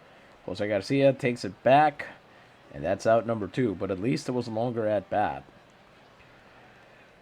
As Vidal Santiago comes up, he is 0 for 1 with a walk on the day. Barrientos is about to throw his nicest pitch of the night.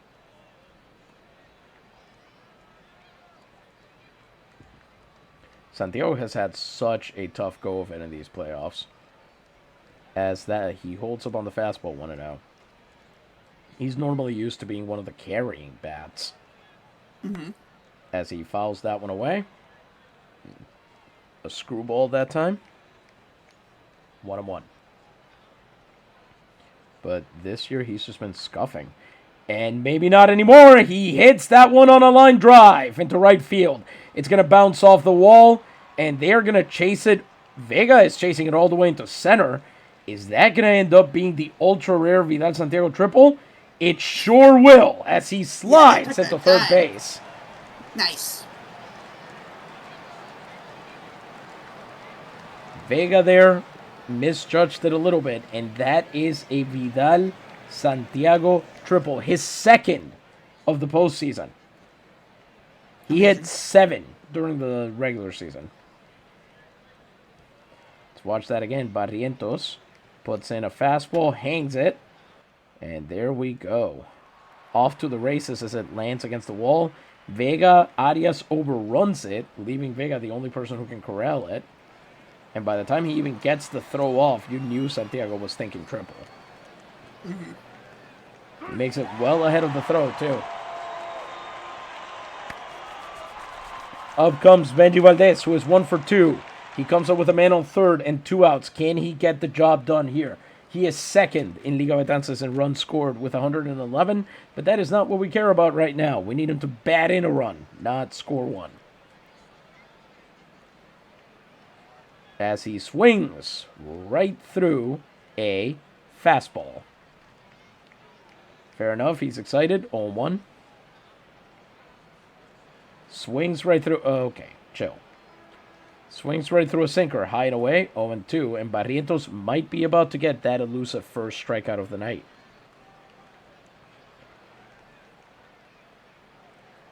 Oh boy, it's on the dirt. It's in the dirt, but Jacinto goes and grabs it. And it'll just be ball 1. Misses again with a changeup. 2-2 now. Misses away. Benji Valdez landed in the hole 2 pitches in and has worked a full count out of Tito Barrientos. This will be a payoff pitch. And he got him! Oh, man. That is some brave pitching from Tito Barrientos right there.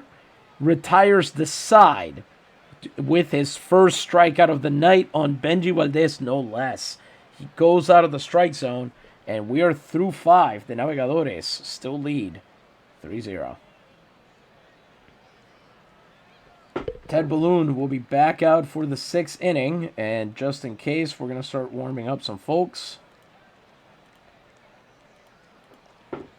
He is through 5 innings on 46 pitches. 1 hit, 2 strikeouts, and he faces Tibulo Jacinto, who is 1 for 1 on the day. Currently represents the only hit the Romeros have managed off of him. We should have a gut check after this inning, depending on how it goes. Fastball low, 1-0. See, the cool thing is, when he's cruising like this in the early game, he can kind of afford to waste a couple pitches here and there. He can say, nah, I'm under 50, it'll be fine. Yeah, I don't know. It gets into a troubling area pretty quickly. He does.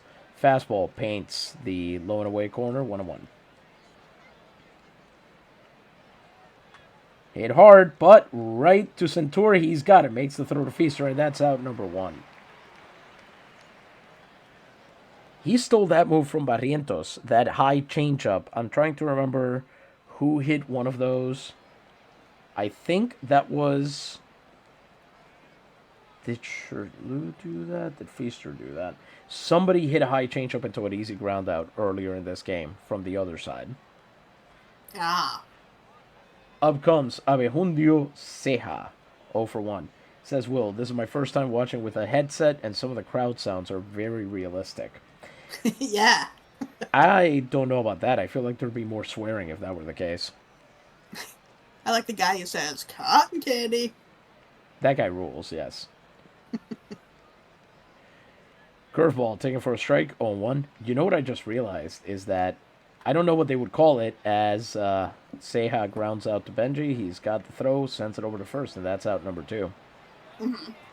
What I just realized is, so there is a typical Puerto Rican cold snack, In our reality, it's called the limber.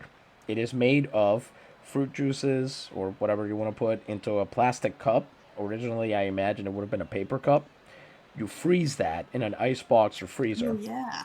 and then you lick it. It's basically a cheap form of ice cream, right? You can get it in all sorts of different flavors. I've made it with strawberry, cherry, piña colada. There's a lemon flavor that's quite good.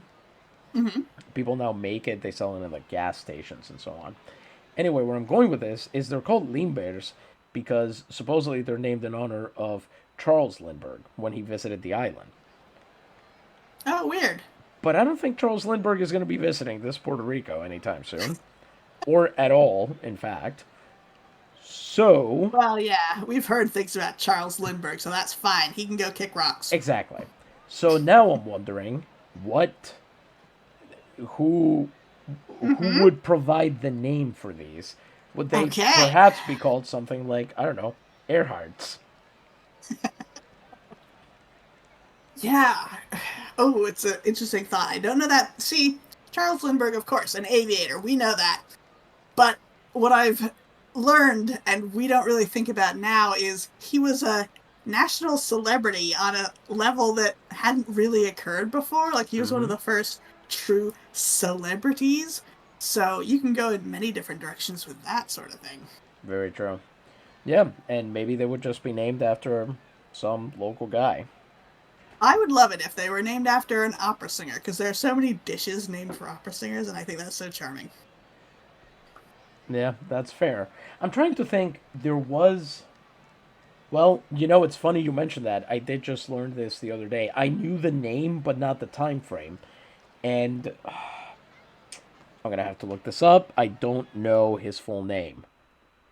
But Antonio Pauli, who appears to not have had another surname, born in Ponce on the 14th of April, 1871, so just 2 weeks after the Liga Nacional Puertorriqueña began operations. He was the rival of Enrico Caruso in the early 20th century. Ooh. So would you name these after him? I could see it. Yeah, it could happen. Although apparently he mostly worked in Europe, obviously. He didn't spend a whole lot of time in Puerto Rico, but yes. Apparently, during World War One, he made his living as a professional boxer, lost his Wow. voice after the war ended, followed medical advice, did vocal exercises, and came back. Wow. Now there's a biography. Yeah, this guy rules. And he has a delicious frozen snack named after him, perhaps. Perhaps, yes. Paulis would be a weird name for it. It doesn't sound right, but that could just be reality bias here. Also, there is a Puerto Rican saying that something is worse than a gasoline limber. For real. No, I don't want to say it. I don't want to swear on the feed. Fair enough. By the way, Will says, I meant realistic as sounding you're actually in a crowd. I wasn't making judgments on what was being said. But yeah, the vendors barking in English is just wrong, in addition to a lack of Yes. swearing. I mean, we're giving that up. That's fine, whatever. We're not I'm choosing not to care about that. The simulator is programmed by Germans and they program it in English, so My pie in the sky dream is that one day they make it easy to just change out the ads on the outfield billboards, so they don't have to say jackfruit and they can say Dr. Gonzalez Wood Tire Liquor. There has to be a way to do it, but I don't know how. I have looked. Yes, I but don't know how to do it. It must involve coding, and I hate that. It should be easy for you to just upload a That's picture. that's the weird part. It apparently doesn't. But it might. Well, if it involves coding, we're cooked. There's no way to do it. Yeah. But there's apparently a way to do it for real ballparks that are in the game, and I know that people have built custom ballparks with custom scoreboards and things like that. I don't know how they do it. Because I've seen a Yeah. ballpark designed for the Seville Crocodiles in a fictional Roman league. Oh, man. All right, here comes Marcos Arias. He is 0 for 2. And he hits that one to Centaur, who's got it on the line drive. Nice. What a beautiful inning. Oh, Frab just Kalu Kalei. Hormigueros goes down in order here in the 6th, and the Navigadores remain in front. And I guess it's time for that gut check. How are you feeling about the ball game, not an actual gut check? Yes. Although that's fine, because I had a delicious sandwich earlier. Well, there But you go. is this a spark of hope flaming within inside me? I think they might win this now. I think I'm going to say the Naves are going to win this game. Fair enough. I'm going to keep it there. I think they're going to win this. I don't know if they're going to be able to tack on any more runs, but I'm hoping so. I want this to be the series that this offense breaks out of its slump. Because then they usually stay hot for a couple of weeks once they do that, and that would carry them through a national championship.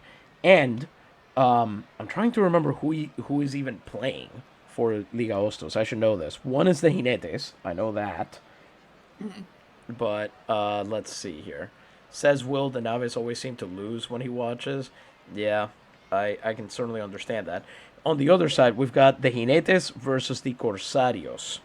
Those are two very good teams. The Corsarios beat Isabela in the first round, and it's their division. And they've got some pitchers that are just incredible right now. They renamed Corsos, or no, the Corsos did not change their name. The Corsarios used to be the Piratas. Okay, yes. Okay, Corsarios, yes, gotcha. Nehemias Ruiz has won his last 3 games with an ERA of 0.64.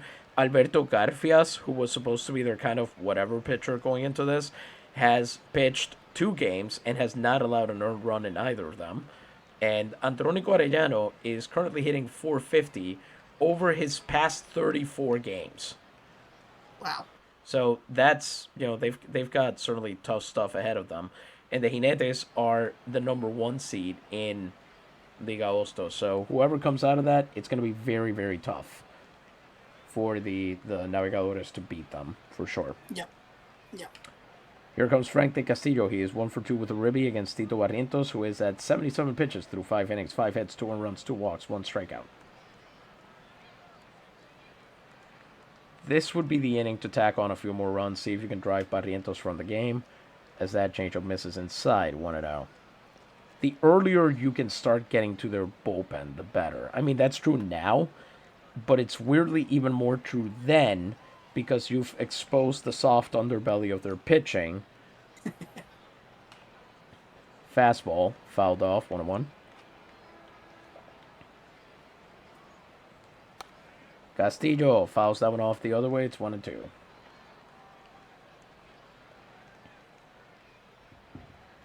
Let's try that again. He holds up, and that's going to be ball 2. Let's see. That's a screwball down low. 2-2. For the 2-2 pitch. Castillo hits that one to the shortstop. He should be out in plenty of time there. Yep. Not plenty of time, as it turns out. Peña had to rush that throw, but he makes it. It's out number 1. Up comes Centur, who is over 1, plus a sac fly on the night. He's currently hitting .311. Base is empty and 1 out for Jacques Centur. That changeup is called a strike. 0-1, outside corner there.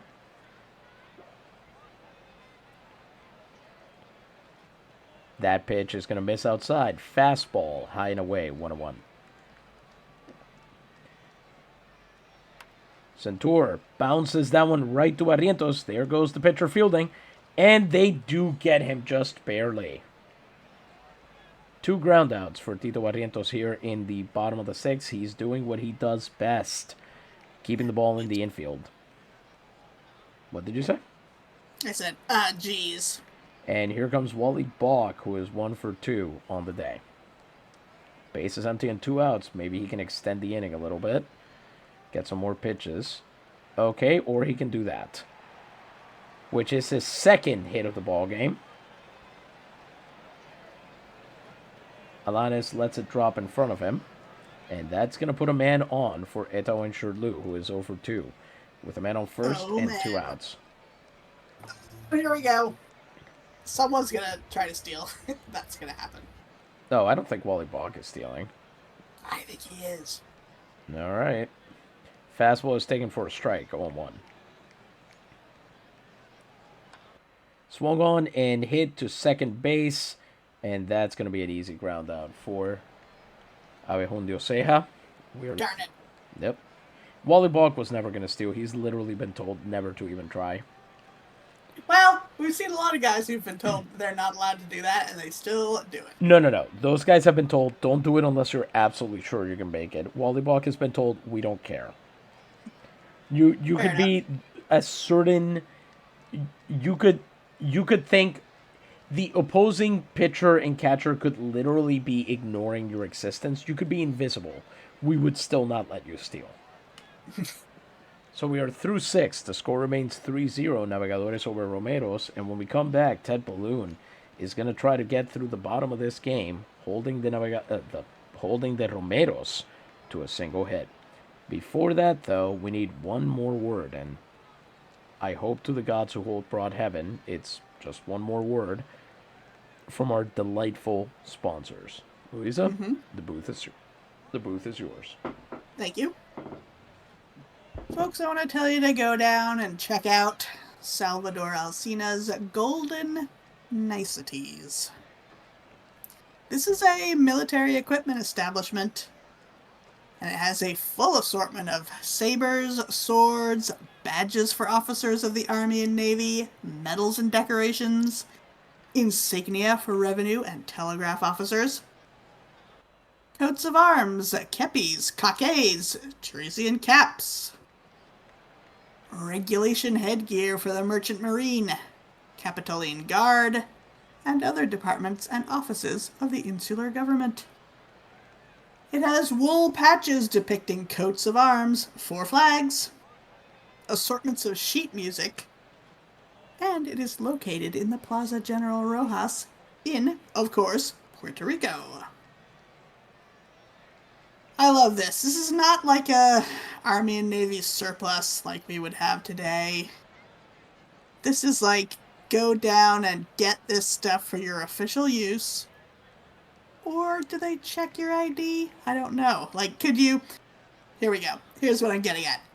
Insignia for revenue and telegraph officers. If you decided you're going to run a cool 1904 scam where you get a tax official's uniform and you just go places and tell people that they owe the government money and then you're going to collect it and then you take off in the night, you could do that, right? You could just go get the insignia.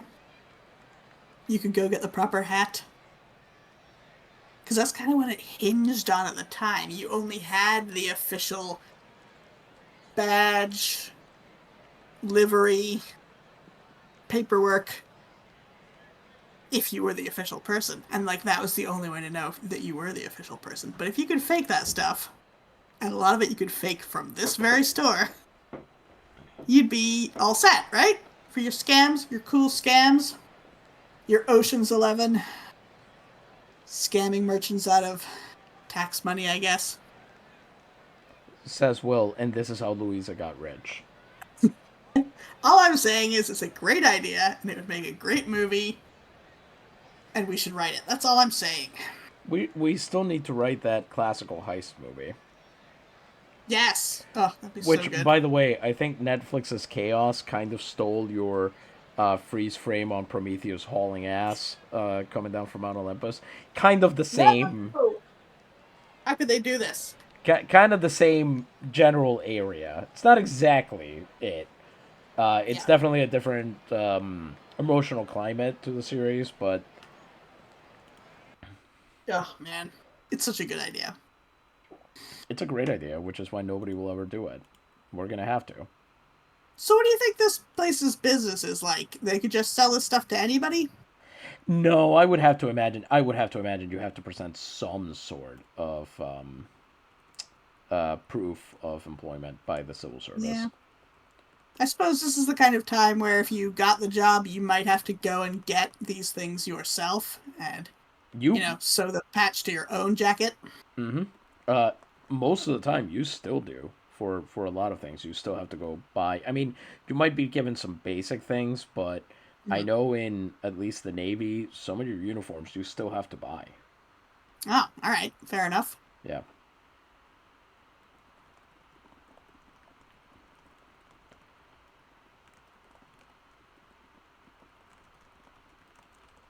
Okay, I'm just making sure that... Let's see. Instead of Alanis Morissette mentions. Huh.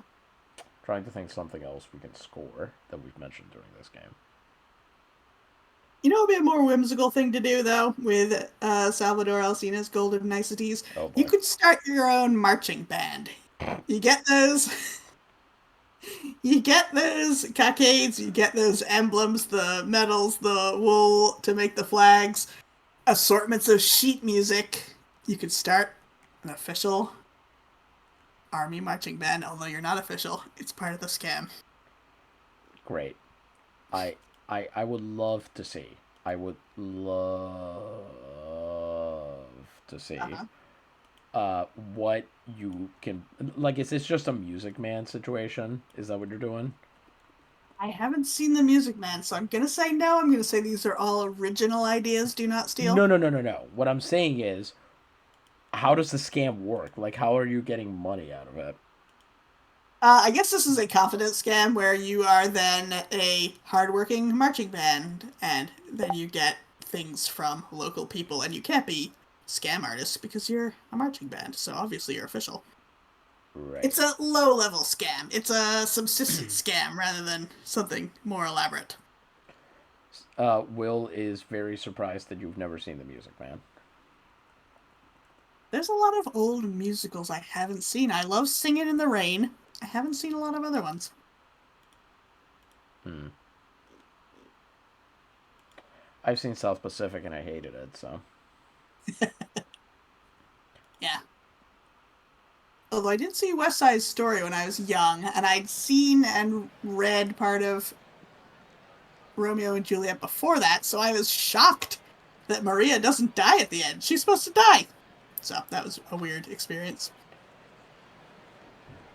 Sure, sure. Let's have more Puerto Rican casualties in West Side Story. Thank you very much.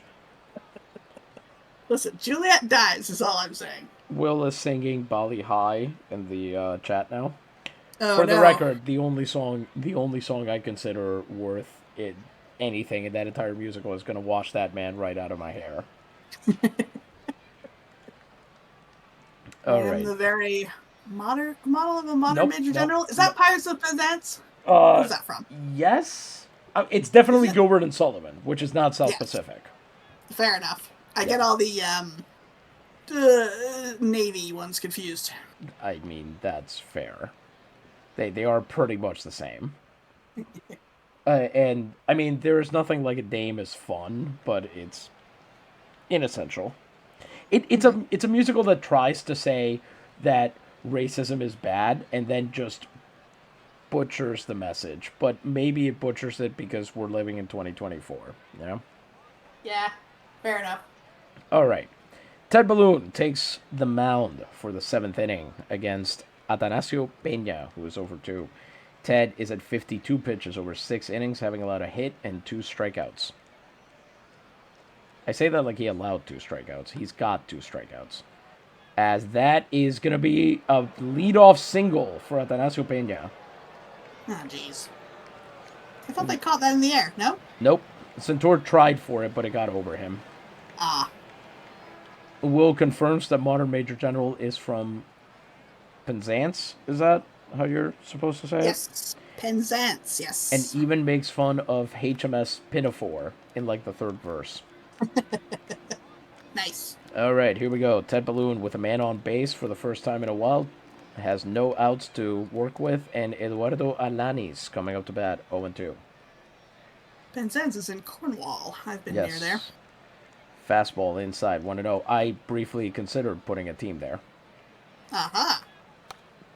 As he sends that one foul down the right field line. Oh, yeah, we talked about calling them the wreckers, because people who go and pick through shipwrecks for treasure were wreckers. Will says, and I've now removed any doubt that there are gay LMP fans. I mean, it's not quite the same, but there's even queer LMP creators, I would argue. So, Mm-hmm. I'm glad that this is a bi-directional relationship. There we go. Yeah. 1-1. Hell, there's gay LMP players. There were. Mm-hmm. Oh yeah. Did we actually talk about this last time? That at one point, Bob Gibson, Jacques Mollet, and Chris Hallamore all ended up pitching for the Galanes together. Several years after they had all been on the Air Marshals in the Canadian leagues. Well, Nipissing. It wasn't called the Air Marshals yet. Yes, we did talk about that. Yes, Excellent. You're right. 1-1 count. You wrote an article about that, didn't you? Yes, I did. Well, just Mollet and Gibson. Hallamore Okay. this was not a throuple situation. As Pena will be back on that throw. Pena still not trying to steal. Just going to let Ted deal with it as that fastball hits the dirt. 2-1. Oh boy. That is lined into right field, and that's going to be back-to-back base hits. The Romeros might be in business as Frank de Castillo does manage to scare Pena into staying at second. And this is where things could get dangerous, so we're going to start warming up some people. It's the 7th. Catolan Coast should be more than enough. Up comes Travis Lauzon, who is 0 for 2 on the day. 2 on, no outs. Up the middle. That gets through. And Underwood is going to try to throw. Oh, the crowd If he hates get it, he's safe. It's an RBI single from Travis Lauzon. Oh, man. Woof. Yeah. Ted No wonder doing. the crowd's mad. Mm-hmm. Let's see if we can get a better look on. Let's see if we can get a better look on that on the replay. Centaur just barely misses that. Underwood has it, makes the throw home. He gets rid of the ball pretty quick, but that is nowhere near in time. Oh, boy. Now the crowd noise is realistic. Yeah. 2 on and no outs. And Rufo Poveda, the pinch hitter, comes up. He is 1 for 5 in the playoffs. During the season, he had just 209, so hopefully this will be a bit of a help for Ted. Says, after Luisa's last ad is when the wheels start coming off the cart. There's got to be a nautical metaphor we could be using here. The rudder has snapped. I don't know. I don't know enough about. Mm-hmm. As Lavan Rodriguez takes over running at second for Eduardo Alanis. The good news is if they can survive this, they just made their lineup way worse. 0-1. Sorry, the Romeros made their lineup way worse. That's cracked to Centaur. Please get rid of that ball. Oh, he took his time. That's an out. It's something. Right. Lauzon will be out at second, so now he will face Ramon Vega, who is 0 for 2. Yes, the sails are indeed in tatters. The cannons are loose. Runners on the corners with 1 out. Fastball is in there. It's a strike. He hears about it from the bench. Like their pitcher hasn't been getting the exact same benefit this whole game. 0-1 count. He swings right through that fastball. 0-2. If Ted can get this K, it's a big help. That is hit to Valdez. He's got it. Throws to second for 1. They're going to throw to first. Are they getting it? They are out of it. It's a double play. Woo! They retire the side, and Ted will retain most of his lead.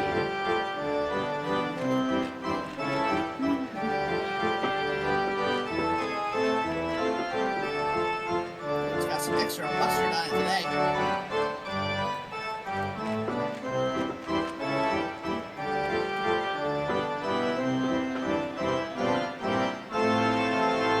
Yeah, get it.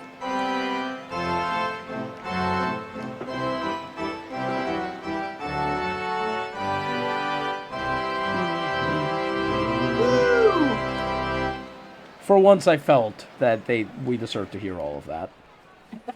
I'm holding a lighter in the air. That's right. The organ is cool on a headset, too. Yeah, I bet. That's got to sound... I mean, I say that like I'm not wearing one. Yeah, me too. Good point. Yeah. Well, they sure got out of that one in a hurry. In the bottom of the seventh, it'll be Tito Barrientos against Spike Stonehand, Ham Underwood, and Rob Feaster to begin with. Spike Stonehand is 1 for 2 on the day. Barrientos is through 6 innings, over which he's allowed 6 hits, 2 runs, 2 walks, and has a strikeout. And the player that struck out is not who you'd think. Let me ask you this, Will. How do you pronounce the name of the instrument you just mentioned? It was an old school Calliope, because apparently there are 2 pronunciations in the United States. Interesting. Swings through a changeup inside, 0-1. As that sinker misses low, 1-1. Swings right through the fastball. Okay, he pronounces it Calliope. I have heard that apparently in some parts of the United States, the instrument is sometimes pronounced Calliope. Yeah, I've heard that, and I don't like it. No, it's bad.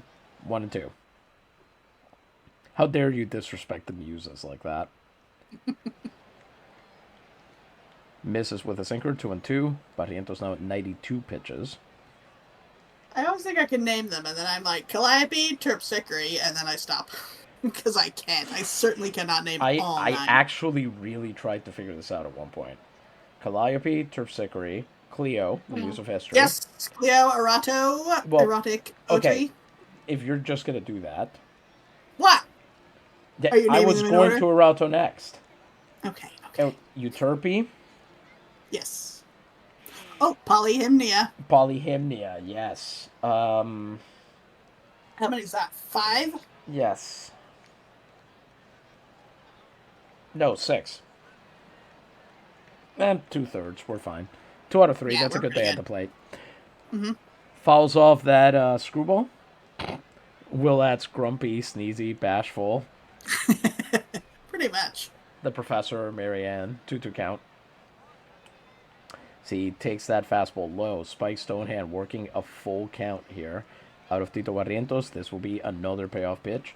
Also mentions that, Will also mentions that he's heard Calliope, I guess. Calliope. I kind of like that. That's a very annoying bit, so of course I'm going to steal it immediately. Do I want a pinch runner is one question. The second question is, do I have a pinch runner? Because I believe the answer is no. I don't think guys for the next game, right? What? You need to keep guys rested for the next game? There's that, but more importantly, I don't think I have anybody who's faster than Stonehand is. Not appreciably, anyway. Or not enough to make a difference. Up comes Ham Underwood, who is 0 for 2 with a ribby on the day. Man on first and no outs. Yay, Ham. That is what I usually say when Ham is involved. Mm-hmm. Ham delicious checks a swing on that fastball, 1-0. And delicious ham. Oof, sinker right down the middle, doesn't swing, 1-1. Tell me that's not going to be a strike. Fastball misses outside correctly, 2-1. Swings right through. Another sinker, 2-2. Books out on Ham Underwood, I think. Darn it. Oh, here we go. He stays with the pitch, fouls it off. That was Tito Barrientos' 100th pitch of the night. Swings on that one, lifts it foul. Oh, no, it's behind the third baseline. Justo Moreno catches it. Darn it. It says, well, have you all heard the story of some Dro guy in Puerto Rico over a century ago who did baseball broadcasts and had an imaginary friend named Will with whom he had conversations during the broadcasts? Yeah, it was a really big rabbit. I know. Mm-hmm. This is where I would love to do a Jimmy Stewart impression, but I just don't have one in me. Not with that attitude. I mean, I'm not doing it. I don't care what you try to do. You're not going to give in to peer pressure? It's not. We all want to hear it. I'm not doing it. I'm not Seth Meyers. I don't get off on having people hear my terrible impressions. Fair enough. Man on first with one out for Rob Feaster, who is 0 for 2 with a walk on the day. Has been kind of neutered since the first inning. Feaster takes that fastball for a strike, 0-1. And he swings through that second fastball, 0-2. Will says, nice, Luis. My nickname was Rabbit. Oh, that's what Hell yeah. What'd you say? I was saying that's who John Updike wrote all those novels about. Feaster cracks that one to Ceja. Ceja will go to first to get the second out, and Stonehand will get to second. All right. Something. Oh, well, that makes sense. Yeah, that's right. Will's last name, original last name, sounded a little bit more like Rabbit. Up comes Vidal Santiago, who's 1 for 2. Vidal, help us. You are our only hope. Another one of those Vidal triples would be great right now. As that changeup misses inside, 1-0.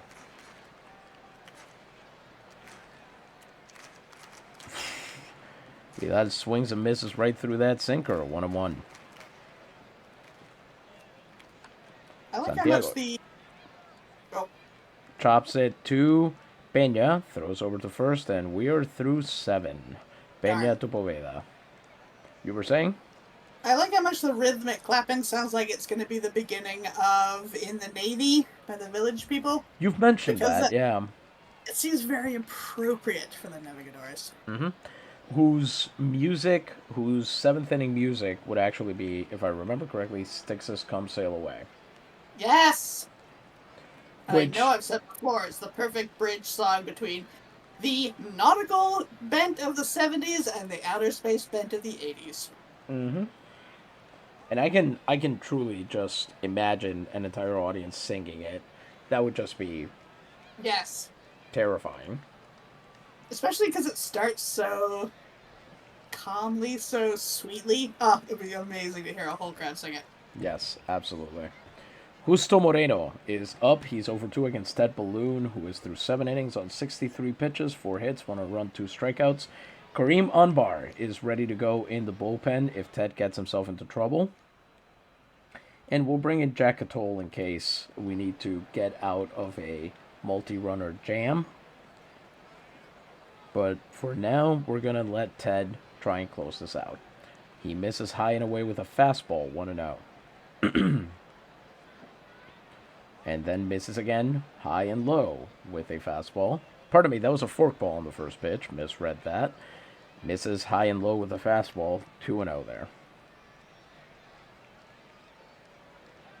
Gets the strike. Strike 1 on a fastball, low and slightly. Well, it's in the zone, so he didn't mess with it. 2-1 now. Moreno fouls that one off and gets his second strike. Let's see if Ted can get him out here on the third. Nope, Moreno fouls that one off. That's okay. Ted's got pitches to waste. 2-2. As he throws his nicest pitch of the night, Moreno hits that one down the right field line, but it's going to be foul. Which Balloon is very lucky for. Maybe try... Okay, he did try a changeup last time, and that was fouled, so... That's something. Moreno hits that one up the middle. Ham Underwood racing underneath, and he's got it! Out number 1.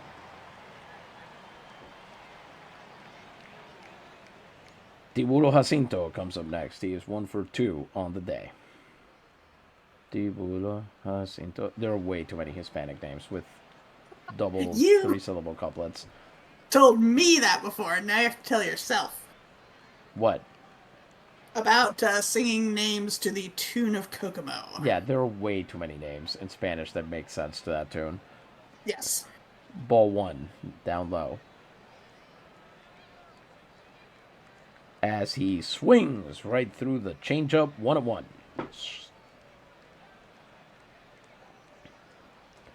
Ted misses inside with a forkball, 2-1. Swings again right through the fastball this time.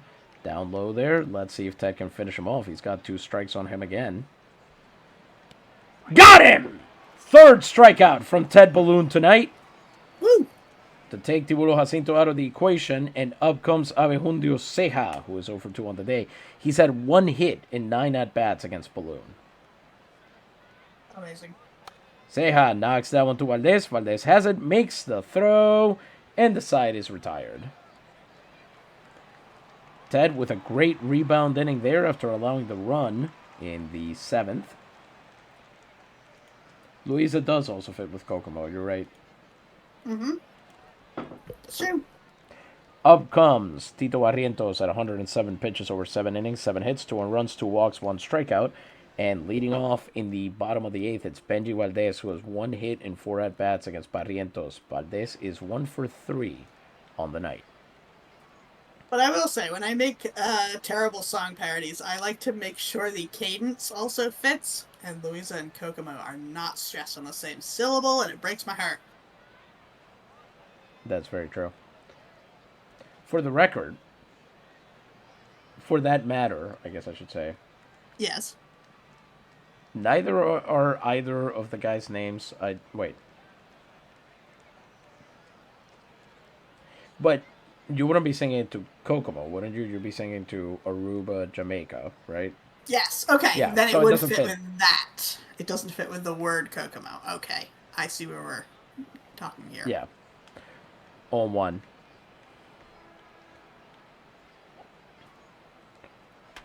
Benji hits that one hard into right field. Is Vega going to elude it? Yes, he will. He once again overruns. Oh, man. Arias this time backs him up. They'll make the relay throw, but I think that's a triple, and so does Benji Valdez, who runs it out. It's the 8th hit of the night. His 2nd tonight for Benji Valdez. And the Navegadores will have a man on 3rd with no outs here in the bottom of the 8th. His 5th triple of the postseason. Woo! Benji. The Fisherman's friends have joined the equation here. In a second, they're going to start singing John Kanaka. Frank de Castillo comes in. What? You can tell they're fishermen's friends because their claps are so nice and smooth, because their hands are so nice and smooth from being properly moisturized. Because they're the friends of the fishermen and not the fishermen? Or? There's a hand cream called Fisherman's Friend that's pretty famous. I see. Got it. Okay. Frank de Castillo is 1 for 3 with a run batted in. Isn't there also some kind of medicine that's called Fisherman's Friend? I think there might be a cough drop. Yes, that is exactly what it is. The fishermen have a lot of friends, is what we're learning here. Yeah.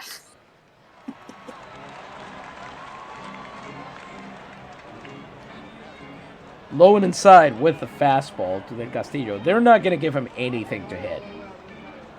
He's going to try anyway as he swings on that and hits it right back to Barrientos. Terrible idea. Poor Frank. Yes, they are gross, but astoundingly effective. Will is correct. Yeah, a lot of medicines like that. Yeah, you know what medicine isn't like that? Scott's Emulsion. I hear it comes in delicious orange flavor. Mm-hmm. Up comes Jacques Centur, who is over 2 with a ribby on the day. Sack fly. Another one would sure do the job here, honestly. If we can just get something into the outfield. Yeah. Fastball misses inside. Ball 1. 1-0. But can he? Barrientos has absolutely no incentive to give him anything he can even swing at. Yeah. Misses inside again. 2-0. Dr. G's wood tar liquor is indeed delicious. He says, having had a wood tar candy, 2-1 count. It really does clear you out, though. Mm-hmm. Well, he tried for the sac fly, but that is a foul out down the third baseline. And what looked like a very promising beginning to this inning is suddenly going the other way. Yeah. Up comes Wally Balk, who is at least 2 for 3 on the day. He could get Valdez home. Well, I've been to Finland. I know these things. 2 outs and a man on third. He's hitting just .229 with crispy rispies. As that screwball lands at the knees, 0-1. Balk fouls that one off. Boy, he is eager. He wants that good pitch. He wants to get one of this home so badly. As Barrientos misses with a screwball, 1-2. Oh, he got him! Barrientos strikes out Wally Balk to end the 8th inning, and the Navegadores will go until the 9th, 2 runs ahead. Hector Varela will be in the bullpen if needed, but Ted is going to get the chance to close this out. He is through 8 innings at just 76 pitches, 4 hits, an earned run, and 3 strikeouts. He will face Marcos Arias, who is 0 for 3.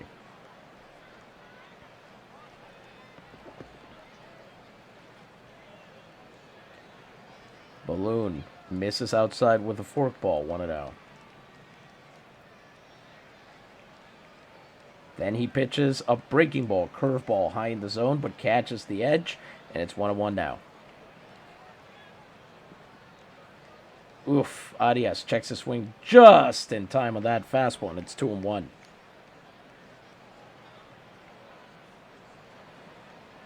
Are you serious? That was in the zone, too. Yeah. Yeah, it was. I see we're just not calling anything a swing. Bounces that fastball foul, 3-2, so this will be a payoff pitch. Ted hasn't had one of those in a while. Here we go. Pops him up. Stonehand chasing it down to first baseline. He's waiting for it, and he's got it. Out number 1. Nice. Oh, he dropped it. You've got to be kidding me. No! That was the easiest thing in the world. I could have done that. So, it's foul ball number 2 here with a fastball. Let's see if Balloon can finish him off. Hit hard, but how is that a base? Interesting. Oh, that's going to be a single. And the tying run will come to the plate. I was a little surprised because usually for a base hit, it takes a little bit longer to load.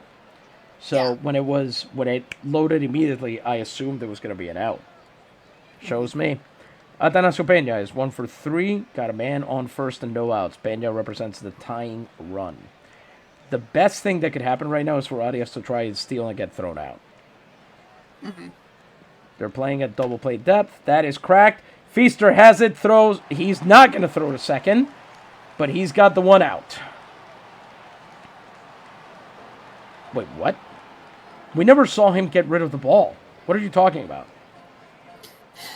What's going on in this game? All right. Gualberto Lopez is next up, and he is on fire in the playoffs. He's 5 for 12. That's hitting .417, OPS of 833 with 2 runs batted in. 1 out and a man on second, like I mentioned. Let's see if they can get Gualberto Lopez out. Swings on that, lifts it up. Vidal Santiago chasing it down. Don't drop it. And he's got it. That's out number 2. Travis Lauzon, of all people, to come up to bat in this circumstance.